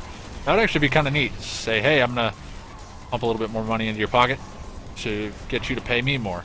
Anyways, Warp Sphere going to be going down here for Bert, and that should be going down for another couple shots here. Predator tanks now getting focused down by the tripods. Tripods able to tank quite a bit of damage here, and there's a decent number of base defenses on the front lines here. And I'm thinking that Good Day to Die is actually going to get beat back at some point here in the near future, but the question is, can he do enough damage to actually force Bert kind of out of this game almost? I'm sorry, this is Cloudy down here in the bottom left. Meanwhile, Bert down in the bottom right, he's just dealing with these Devourer tanks kind of sitting there, kiting out his base push. There are Devastator warships sitting behind that as well, going to be looking to just rain down fire on these structures that are a little bit too far forward. That storm column will be going down despite the repairs. Tractor going to be getting focused down as well, so nice pickup there on the right-hand side of the map. Meanwhile, looking like Good Day to Die, continuing to put the aggression on. He's trying desperately to take out these Annihilator tripods, but just isn't able to put enough damage onto them, as we do see the tripods continue to push forward. And again, we've seen Team Epic go up against this early aggression, and they know how to deal with it. They get pushed into their base pretty hard, and they'll maybe lose some harvesters and whatnot, but they do usually manage to turn this one around, and that's exactly what Cloudy has actually managed to do in this particular situation. He's got those tripods up, he's beating back this army, and he's managed to win out this fight. The question is, has there been any transition from Wanted in the meantime? No, Wanted is actually either sold his MCV or lost it. Not quite sure what happened, so it's looking like Wanted is pretty much out of this game. But in the meantime, it's looking like Good Day to Die is pressing hard on the right-hand side of the map. No, I'm sorry, that was Good Day to Die on the left-hand side. Wow, I totally have everything backwards right now. I must have been looking at the wrong screenshot. So Wanted is actually on the top right corner, so he is still alive in this game. Wait a second.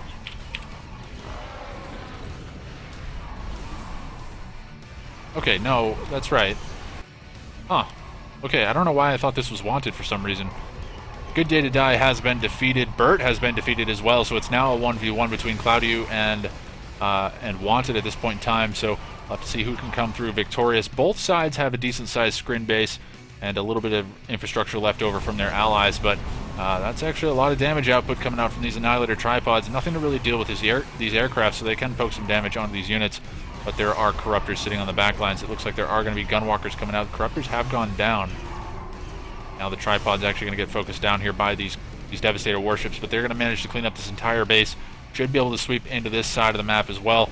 Really no anti-infantry base, or rather defenses for these units, so these Disintegrator swarms going to be coming forward. Should actually be able to do a lot of damage. The Gunwalkers are way too far behind.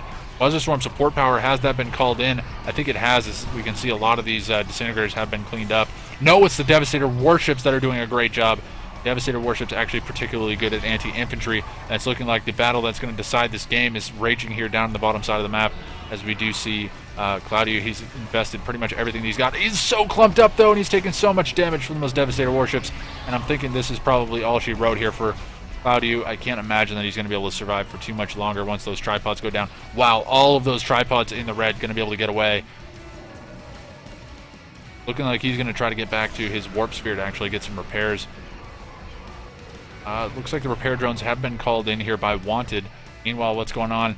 The tech assembler actually being focused down by a couple of Devastator warships coming out from Claudio, so he does manage to get the tech assembler. The question is, will he get any follow-up tech? He should just focus down the tier 2, eliminate the ability to drop down any base defenses, but no, he's going to focus down the drone platform. Unfortunately, I don't think he's going to have enough damage output to actually kill that off. It's going to be close, but those Gunwalkers should be able to focus this down. Yeah, and now that there's some plasma missile batteries being dropped, that's probably going to be it. It was a good idea to actually go up there and take out that tech assembler, but honestly, there's enough tech here on the front lines that it's not going to matter too much. An assimilator running for its life there from Claudio, and now his infrastructure is being focused down, and honestly, these units can just continue to push forward very slowly over time and just allow those Devastator warships to do their work. And Claudio, he's stuck down in this bottom left corner, and he is going to throw in the towel. So Ghost Soldiers have rallied hard, coming back from an 0-2 deficit to be 2-2 now in this series, and they're going to pick up game number 4. So going to be feeling very good about that. Again, very quick game, 7 minutes and 47 seconds on the clock. Not very long games here, but very, very action-packed all the same. So pretty solid game there coming out from Wanted. He was able to sweep through on the right-hand side and really came through victorious for his team there. Good Day to Die. He put a lot of pressure on him, forced Claudio to really be on the back foot there. But he did manage to beat that one back, did manage to beat Good Day to Die, but unfortunately was not able to take on Wanted after the fact. So solid game there from Team Ghost Soldiers. They've evened up the score, so it's anybody's game here coming up in game number 5. And game number 5 is coming up momentarily, everybody, so be sure to stick around.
Hello everybody and welcome to game number 5, and that brings us to the map Red Zone Rampage.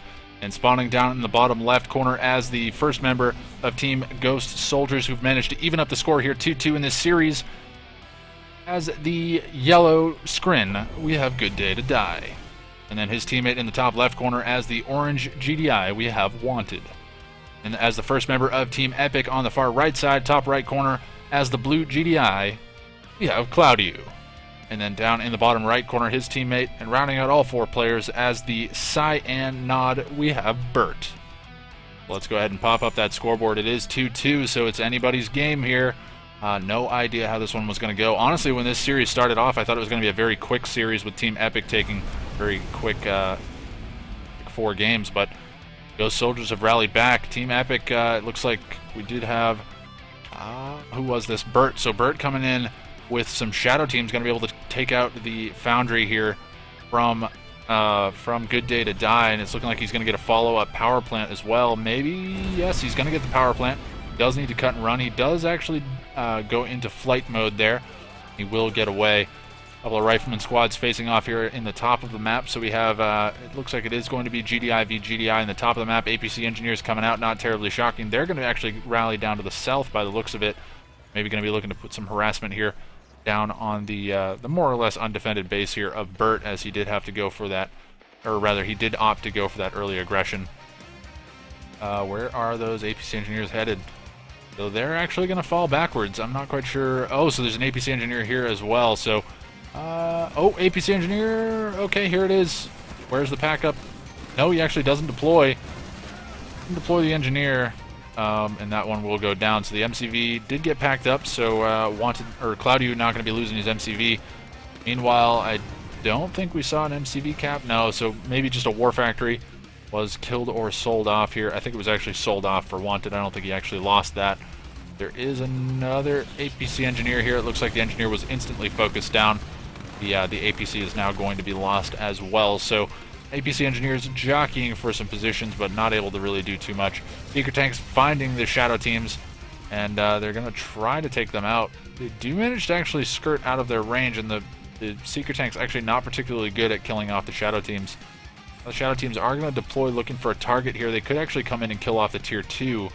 That'd actually be a really good pickup there. I don't know if they have enough damage to actually take down the tier 2. I'm pretty sure they do.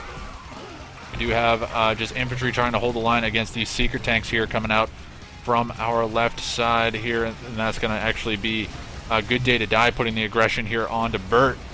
And the question is, will Wanted follow up on this attack here? It looks like he does have some forces streaming across the map. It looks like they are headed in that direction, so maybe a quick 1-2 punch here against Bert down in the bottom right corner, realizing they went for those early shadow teams, so he's got to be behind in terms of economy.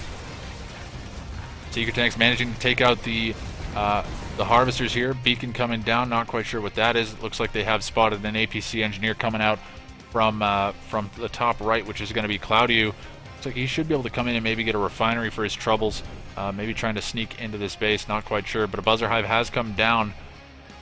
Looks like, no, he's content with actually grabbing a refinery there. He does manage to grab the refinery. Good Day to Die has actually beaconed that as well. So a little bit unfortunate there that Wanted wasn't paying close enough attention to actually sell that off. In the meantime, it's looking like the battle is still raging here in Bert's base. He's taken a lot of damage, forced to sell off another refinery here. He's lost pretty much all of his harvesters. Actually, has he lost all of his harvesters? He has lost all of his harvesters. That's devastating. Yeah, so Bert, no, he's still got 2 harvesters. I don't know, 3 harvesters, sorry. So another harvester just came out on the front lines. He's trying desperately to stay in this game. Does manage to hold the line with the assistance of his ally there. Cloudy actually responding to that with a couple of Predator tanks as well. So he is going to be able to stay alive. He does have a couple of harvesters there, and he is going to be pumping out some more harvesters as well. Refinery has been recaptured here by Wanted, so looks like maybe that was the reason that he didn't want to sell it off. He's actually going to be able to keep that alive. Actually, Watchtower v Watchtower here. That's kind of an interesting move. Harvester actually running away. I'm not sure why it's running away. Oh, it's under the control of... Okay, so that's under the control of Cloudy. Air transition here coming in from Cloudy. He's got some orcas on the way. Not sure if they've actually exposed themselves just yet, but they will be now. Be responding to something. They need to be careful. They're flying over the top of rocket squads, not exactly the targets they're going to be looking for. They need to be taking down some of these Predator tanks and just weakening that force a bit. And instead, it looks like they're actually going to be rallying down to the south, assisting in this attack.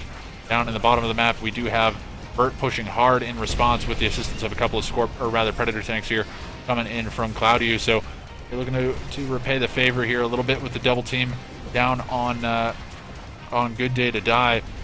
He will be losing his tier 2, so that's going to be eliminating the base defense capability here from Good Day to Die in the form of anti-air, so those aircraft can come in and potentially do a bit more damage.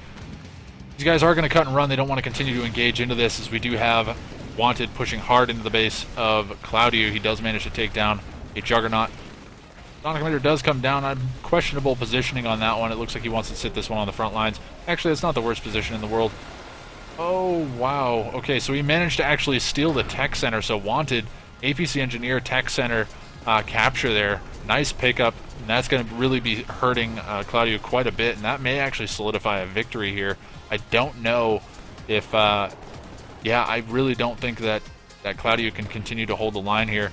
This tech center is now in control of Wanted, and he has some build radius there. He can drop some base defenses of his own, drops a sonic emitter of his own here into this base. We're taking quite a bit of return damage here from these sonic emitters, as well as supporting units, but doing quite a bit of damage in the meantime. Harvester actually being focused a little bit there.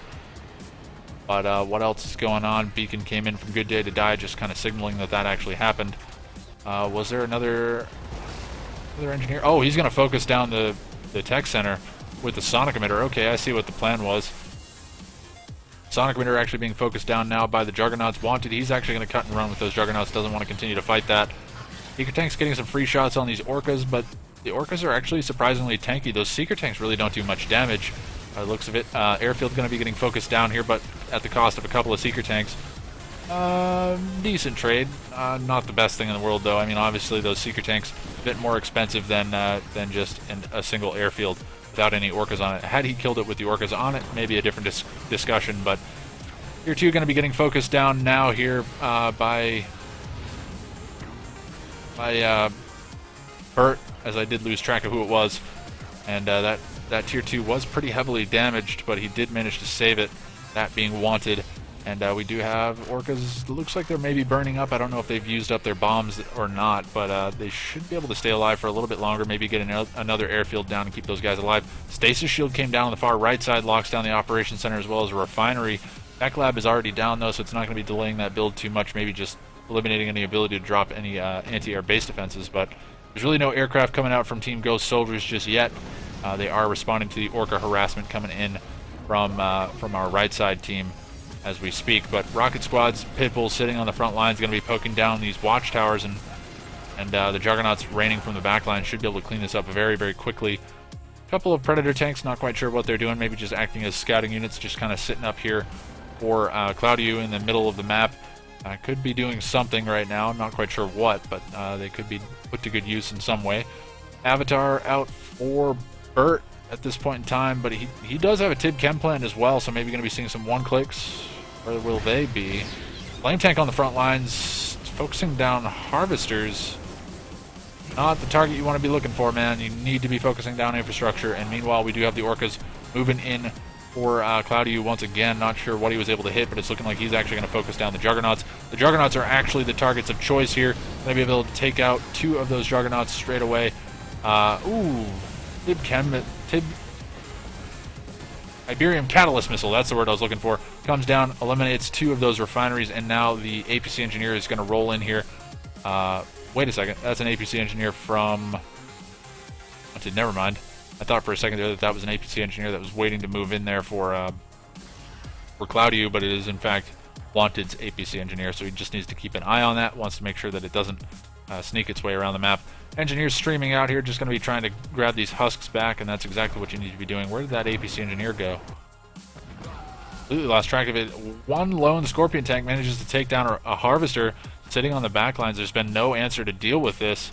It's looking like the Pitbulls maybe trying to respond to these Orcas. Yes, they are trying to respond to these Orcas, but their Orcas are in decent numbers here. I think 5 Orcas out on the field. They're managing to take out these Juggernauts without taking too much damage in return, forcing that barracks to be used to pump out those Engineers, and those Engineers are $500 a pop.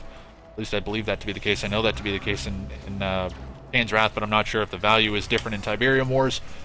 But anyways, Devastator warships finally coming out here for Burt down in the bottom left. or I'm sorry, for Good Day to Die down in the bottom left. I think this is the first time that he's really played Scrin. No, I think actually, never mind. He's played Scrin a couple times in this game, in this series rather. We do have tripods facing off against avatars, and there should. I'm gonna say it looks like the tripods are going to be winning this battle, even with the assistance of the obelisk sitting on the back lines, as we do now have a storm column down as well, and that one will be going down. Actually, the storm column gets focused down, but that avatar, I keep wanting to call them tripods, does go down. Looks like that. Wow, the Scorpion tank is still alive. It's going to be able to take out another harvester here. It's actually done a bit of splash damage onto that refinery as well. So that one Scorpion tank just being left to its own devices, doing quite a bit of damage there. And looks like a pit bull there coming in for some scouting information for Wanted. Going to be getting focused down. Rocket squad's on the front lines. Not going to be able to do too much here. Yeah, I was going to say that Rifleman squad could actually just turn and fire on those guys. Looks like he's maybe just trying to draw fire a little bit. Simulator comes out, but immediately gets fired on by the obelisk. Stealth tanks out now. I think this is like the second time we've seen stealth tanks in this entire tournament. So it's nice to finally see them making another appearance. Actually, no, I think it was 3 times.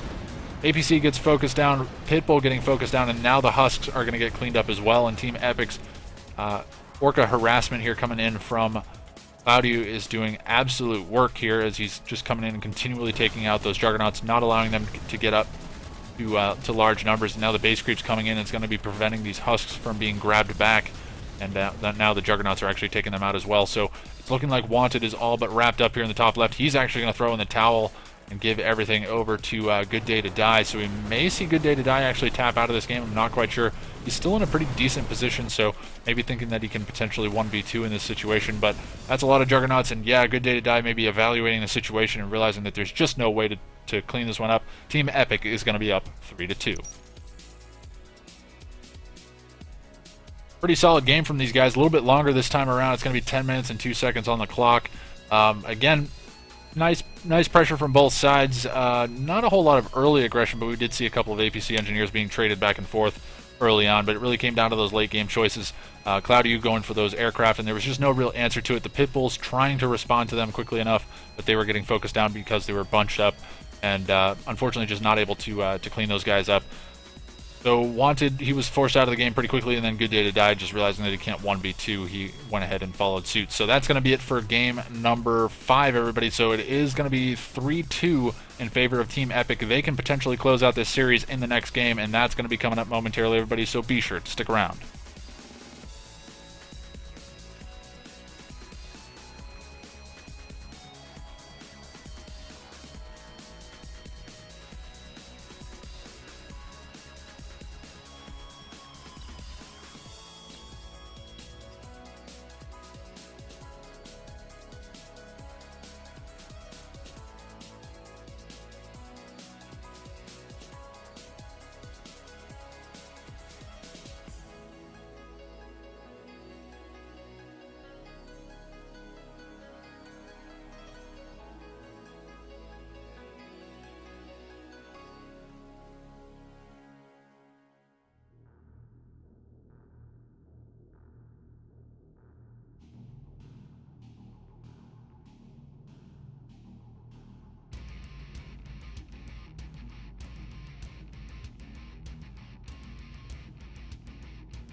Hello everybody and welcome to game number 6 of this best of 7 final series, and that brings us to the map Redzone Rampage. And spawning in the top left corner of the map as the first member of Team Ghost Soldiers, as the purple nod, as I completely brain fart there, sorry about that. As the purple nod we do have Good Day to Die. And then in the top right corner as the orange GDI we have Wanted. And down in the bottom right corner as the first member of Team Epic, as the cyan GDI, we have... who's it going to be? It'll be Claudio. And then down in the bottom left corner as the yellow GDI, we have Bert. So it is 3-2 in favor of Team Epic. All they have to do is pick up a victory in this game to solidify a victory in this tournament. And I'm sure they'll be looking to do that here. So double GDI here. Everybody went random, so it wasn't like these guys chose the factions that they've got. And I think this is the first game we've got that I think we had no Scrin factions. Very interesting. So it's going to be Nod and GDI versus GDI and GDI, interestingly enough. I'm looking forward to it. I've been getting a little bit tired of seeing the slow Tier 3 base push coming out from Scrin. I'm looking forward to seeing the slow Tier 3 base push coming out from GDI, or maybe even the slow Tier 3 base push coming out from Nod. We'll have to see what it's going to be, but it's going to be an early APC engineer coming out from bottom right, which is going to be Claudio. I have to keep checking my phone here as I don't want to keep popping that screen up every time I forget. Forced the sell-off of the War Factory, gets the engineer back into the APC, but unfortunately the APC does go down. So decent pickup there, forces the sell-off of the production structure there, and it's only a single War Factory, so not devastating there for Good Day to Die. In the meantime, what do we have going on in Wanted's base? Looking like he is just continuing to eco up here. It's got his Tier 2 done, maybe Tier 3 going to be on the way. Fast Tier 3 would actually be really cool. I'd like to see that in this game, knowing that these guys, there's no Scrin, so they don't have any possibility of canceling their tech. I like that a lot. We'll have to see. Pitbull coming forward, going to be able to clean up some of these bikes that are on the outskirts. Needs to focus fire on that bike, take that thing out. No reason to leave that alive, and yeah, he will go ahead and take that out now. Pitbull's going to be forced to cut and run. Infantry as well as Scorpion tanks going to be a little bit too much for them to bear. And we do have some infantry facing off on the right-hand side of the map. No anti-infantry coming out from Claudio down in the bottom right, so he's going to lose that battle pretty heavily. Beacon coming out here. It's looking like the EMP Control Center has been captured by Wanted. He's going to go ahead and crush all of these rifleman squads. They're just going to be a potential threat here if that EMP Control Center can actually count down. It's very rare that we get to see it here on Tiberium Wars, or even in Kane's Wrath for that matter, as oftentimes we do see it get focused down. Fast airfield Firehawks coming out from Claudio down in the bottom right, as we do have, wow, actually a decent number of Orcas actually coming up into the top left corner. They're going to be trying to take down some Harvesters. These Harvesters trying desperately to get into the back left corner, but not able to skirt too far away. We'll be able to stay out of range of the stealth detection, but that's actually quite a bit of damage coming out from Bert there. So fast airfield from him, fast airfield coming out from Claudio as well, and the question is, where is he going to hit? I think honestly if they just continue to harass one side of the map and potentially lose the other side, as long as they just absolutely ravage the side of the map that they focus on, they should be in pretty good shape. Fourth Firehawk going to be finished up here momentarily, and these Firehawk bombing runs going to be coming in very, very handy here for Claudio, and the question is, where is he going to choose to attack? Looking like he's moving through the middle of the map.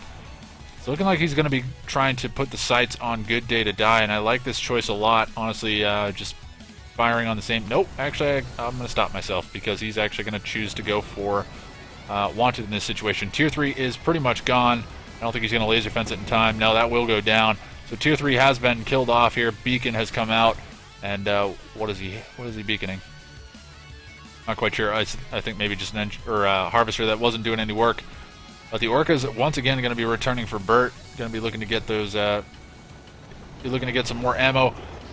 Ooh, Sonic Emitter actually doing some nice work here on the back lines. Going to be trying to clean up these units. I didn't even realize that Ghost Soldiers had managed to sneak around the map. Both Good Day to Die as well as Wanted sneaking around the map with some Tier 1 tanks here. We do have, I believe, an Orca strike being called in on the airfield. Should be able to clean that up, and it's looking like all of the Orcas are going to actually be sent over to that one airfield, aside from one Orca, which looks like it is just kind of chilling out at the moment. So good micro there. 4 Juggernauts out on the map here for Cloudy down on the bottom right, and it's looking like he's actually going to be contending against the 5 Juggernauts here coming out from Wanted. But he is in range of a sonic emitter. He's taking quite a bit of damage. Actually, those Juggernauts taking a lot of damage. That's 2 Juggernauts that could be going down. One more shot will be taking them both out, and that's not a good thing at all. So 2 Juggernauts for the cost of a sonic emitter. But honestly, the Pitbull rating now coming in from Wanted, very, very good. And will he be able to take out the remainder of these forces here? Going to be focus firing on the Orcas. I like this decision. The Firehawks nowhere to be seen. They're actually returning from a bombing run. Not sure what they hit. But they look like they took a bit of damage in return. The Black Hand Squad's going to be standing on the front lines, just going to be tanking up as much as they possibly can. Just allowing the Scorpion tanks and smaller Tier 1 units to be sitting on the back lines. Do what they can. Juggernauts just continuing to rain fire down from the back lines here for Wanted as he continues his base push forward into the base of Cloudy. And it's looking like Cloudy should probably be tapping out of this game very soon. I don't think he can potentially really hold on here this game. He's been starved of economy pretty heavily. Only got this little bit of green Tiberium over here on the left-hand side. One of his harvesters actually off the line mistakenly. Actually, a second one off the line as well. So, looks like Cloudy in a very rough position here, and it could spell good things here for Team Ghost Soldiers, which actually could be sending us to an ace match. That would be awesome. But, oh, actually, the airfield creep coming in from Wanted, and he has sent this all the way forward. Going to be getting that sonic emitter down right on the front lines. Going to be focusing down these Juggernauts here. Good decision. Actually, that sonic emitter is struggling a little bit to try to determine what target it wants to take. It looks like he is trying to take out that Juggernaut. Not quite sure. Nope, it's actually the Harvester is the target of choice. Not the worst idea in the world. Claudio has been defeated. He's going to be given over complete control to Bert in the meantime. And Bert, he's got a lot of stuff in his base. Wanted, he's got a decent number of Pitbulls inside of his base doing a lot of harassment. And Good Day to Die is down here as well with a couple of bikes. They are getting picked off here. Those bikes pretty low in terms of armor. Ooh, the sonic emitter coming down. It's going to be able to clean up a lot of stuff there. Manages to take out the majority of the bikes as well as doing a lot of damage to those Pitbulls. The Pitbulls actually pretty much all going down. And but we do still have the Juggernauts on the back lines here for Wanted, just continuing to spray fire on whatever they can possibly hit. And he should be able to crush through that right side of the map, no problem whatsoever. So I think it's just going to be a slow push forward here for Team Ghost Soldiers as they try to secure themselves a shot at a game number 7. Did Chemplant came down as well, so maybe going to be seeing some one-clicks, just looking to clean this game up a little bit quicker. Could potentially one-click this. EMP Control Center actually being used for the first time in this tournament, as we do see at EMP the 2 sonic emitters as well as a harvester that is docking. So a very, very nice EMP there. Now those sonic emitters are going to be able to get focused down here by the base defenses as well as an avatar that's managed to make its way forward. GG comes in from Bert. He has thrown in the towel, and that's going to be sending us to an ace match as Team Ghost Soldiers even up the score 3-3. So pretty awesome. We get to see an ace match here in our finals. Very, very rarely do we get to see this, and I think at the beginning of my broadcast I was complaining about best of 7 series because very rarely, if ever, do we get to see a game 7, but we will be getting to see a game number 7 here in this tournament, and we have seen excellent play from both sides of the coin here today, and both teams looking to be in prime shape. So we'll have to see who comes out on top in game number 7, the deciding game of this series and the tournament, everybody, and that's coming up momentarily, so be sure to stick around.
Everybody, and welcome to game number 7, the deciding game of this series and the tournament, as we are in the finals, and that brings us to Red Zone Rampage. And spawning in the upper left-hand corner as the first member of Team Ghost Soldiers, as the purple scrin, we have Good Day to Die. And his teammate in the top right corner, as the red scrin, we have Wanted. And down in the bottom right, as the green GDI, we have Bert. And then rounding out our bottom side team, Team Epic, as the blue scrin, we have Claudio. So it is 3-3, everybody. Best of 7 finals. That means this game is it. Let's see who comes out on top in this one. And it's going to be double scrin versus scrin and GDI. So I give a slight leg up to Ghost Soldiers. I've seen the scrin factions really paying dividends these last couple of games and series. But it's going to be, again, fast base creep coming in from our GDI player Bert, realizing that he wants to abuse that early game that GDI has, and actually it's just going to be an early APC engineer. Probably going to be moving into a base creep. Oh, he actually missed the engineer, so a little bit delayed. He's going to be sending that forward now, so he should be able to get into range, maybe force a sell-off of one of these structures. Not quite sure what it's going to be. No, APC is going to fall back, realizing that he's at least forced out a response. Maybe content with that for the time being. What we have going on the left-hand side, it looks like we do have just a buzzer that's made its way into the base of Good Day to Die. Just going to be getting eyes on what's going on here. Wanted, he's going to be dropping down his lightning spike as well as dropping down a couple of secret tanks. So it's going to be a double lightning spike move here coming out from Team Ghost Soldiers, and I like this team play here coming in from these guys. Going to be trying to double up on this attack. Going to be putting some pressure on one side of the map, and we've seen that. It's when you can eliminate one side of the map, and then you can just, even if you lose the other side of the map, as long as you don't completely get crushed in a similar fashion as the other side, then you should be fine. Lightning Spike being called in from Claudio to try to actually take down the foundry here of Wanted, or rather of Good Day to Die, and I don't think he's going to be able to take that down. The repairs should be enough. Harvester taking a lot of damage there. Actually, Harvester is being pulled off of the line here, so this is actually a very good harassment technique here coming in from Team Ghost Soldiers. I like the double Lightning Spike placement here from these guys. This sounds like it was something that maybe they had choreographed a little bit. So I'm interested to see how much more damage it can do. Meanwhile, we do have that early tier 2 move here from Claudio down in the bottom left. It doesn't seem like he's too interested in helping out down in the bottom right. So his ally is going to be on his own. Looks like the lightning spikes have finally been cleaned up here, but they've done quite a bit of work here just keeping the harvesters off of the line. No follow-up refinery just yet, so these war factories are going to be stalled a little bit on cash. I don't think he's got too much, so it's going to be stalling this build a little bit more as well. The construction yard not actually building anything at this point in time, at least I don't think so. Well, we do have base creep coming in from both sides of this top side. Actually, no, it's top versus bottom. Never mind, they can't creep against one another. That is a dumb thing to say, but anyways, we do have secret tanks. So the secret tanks from Wanted have actually made their way all the way into the base of Claudio, and this base is completely undefended, so the secret tanks are going to be trying to focus down the foundry. Trying desperately to take this out. They need to cut and run before that tripod gets into range and forces the sell-off at least. Gets $400 back for that.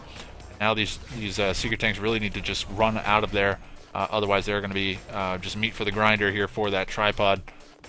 What happens? So the tripod is going to get into range. The question is, will he actually be able to kill anything? Not actually able to kill anything, but he's damaged 3 of them very much so. And I'm thinking that even these harvesters should be able to clean up the remainder of these guys. Not going to be able to do too much more, as the guns on the harvesters should actually be able to take out the secret tanks. Very low HP, yes, and a single watchtower should be able to clean that up, no problem. Meanwhile, it's looking like Corruptor. How did that Corruptor get all the way behind? So, not quite sure how that Corruptor managed to get its way all the way into the back of Good Day to Die's base, but did go down indeed. So, we do have tripods coming out here for Claudio, and he's gonna, again, he's been very content with going for that tier 3 move.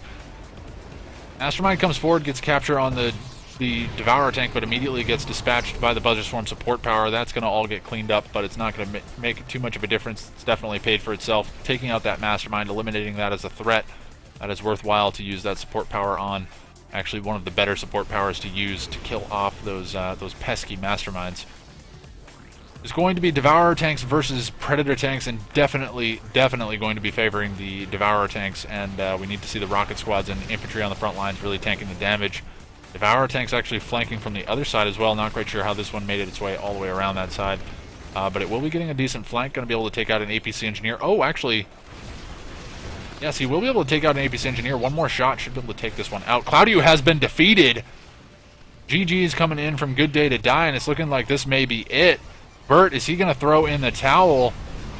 I'm not quite sure. Bert has been defeated. Not quite sure what happened that caused these guys to want to throw in the towels, but Team Epic has been defeated, and Team Ghost Soldiers will be taking the victory in this game, the series, and the tournament, 4-3. So congratulations to Team Ghost Soldiers. Despite having a bit of a rough start there, being down 0-2, they managed to rally back and take it to an ace match and get into game number 7 there, where they managed to make something happen. 4 minutes and 27 seconds on the clock. I don't know what happened to Claudio that forced him out of the game. Maybe he got stasis shielded or something, but it was not a good situation either way. But anyways, good showing from everybody here in this tournament so far. I mean, we followed Team Epic all the way from the round of 8, and they were looking to be in very, very prime shape. In fact, they made it all the way into the game 3 of the finals before actually losing their second game of the entire day. So pretty solid showing from everybody involved. We saw some great action, great strategies being used throughout the tournament, and everybody was pretty likable, to say the least, aside from maybe a little bit of complaining about lag that I was generating in games. Wink, wink, nudge, nudge, it wasn't me. But anyways, we'll check in on the lobby and see what's going on, maybe get you a report for the third place matches. I believe that was played as well, so we'll check in and see if there's any score on that. But it is going to be Team Ghost Soldiers going to be taking game number 7 as well as the tournament. So congratulations to those guys. We'll obviously congratulate them once again once we get out of this lobby here. Let's see. We'll check the bracket and just see if the third place match was in fact played. It was played, or I'm not quite sure. The bracket claims a 4-0 victory for Team Wind Warriors, so it may have just been a let me just respond to this real quick.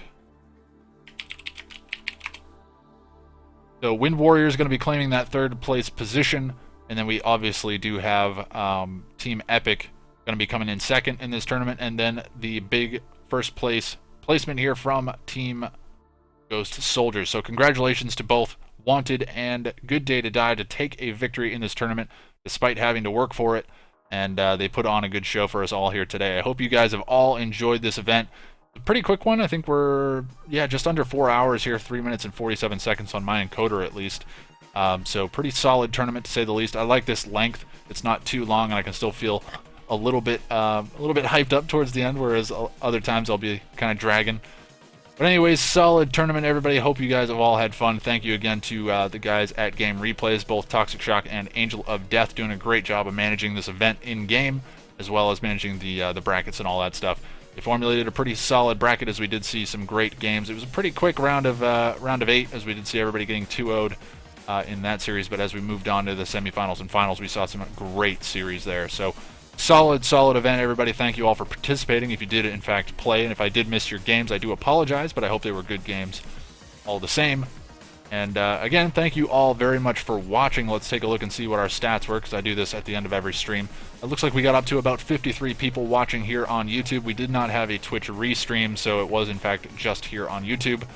So 53 people hanging out for a Tib Wars, 2v2 Red Zone Only event. It is kind of a niche thing to actually be streaming this, but I thought it was a bit of fun, and we actually saw some great games and some great back and forth games, which is really what we like to see.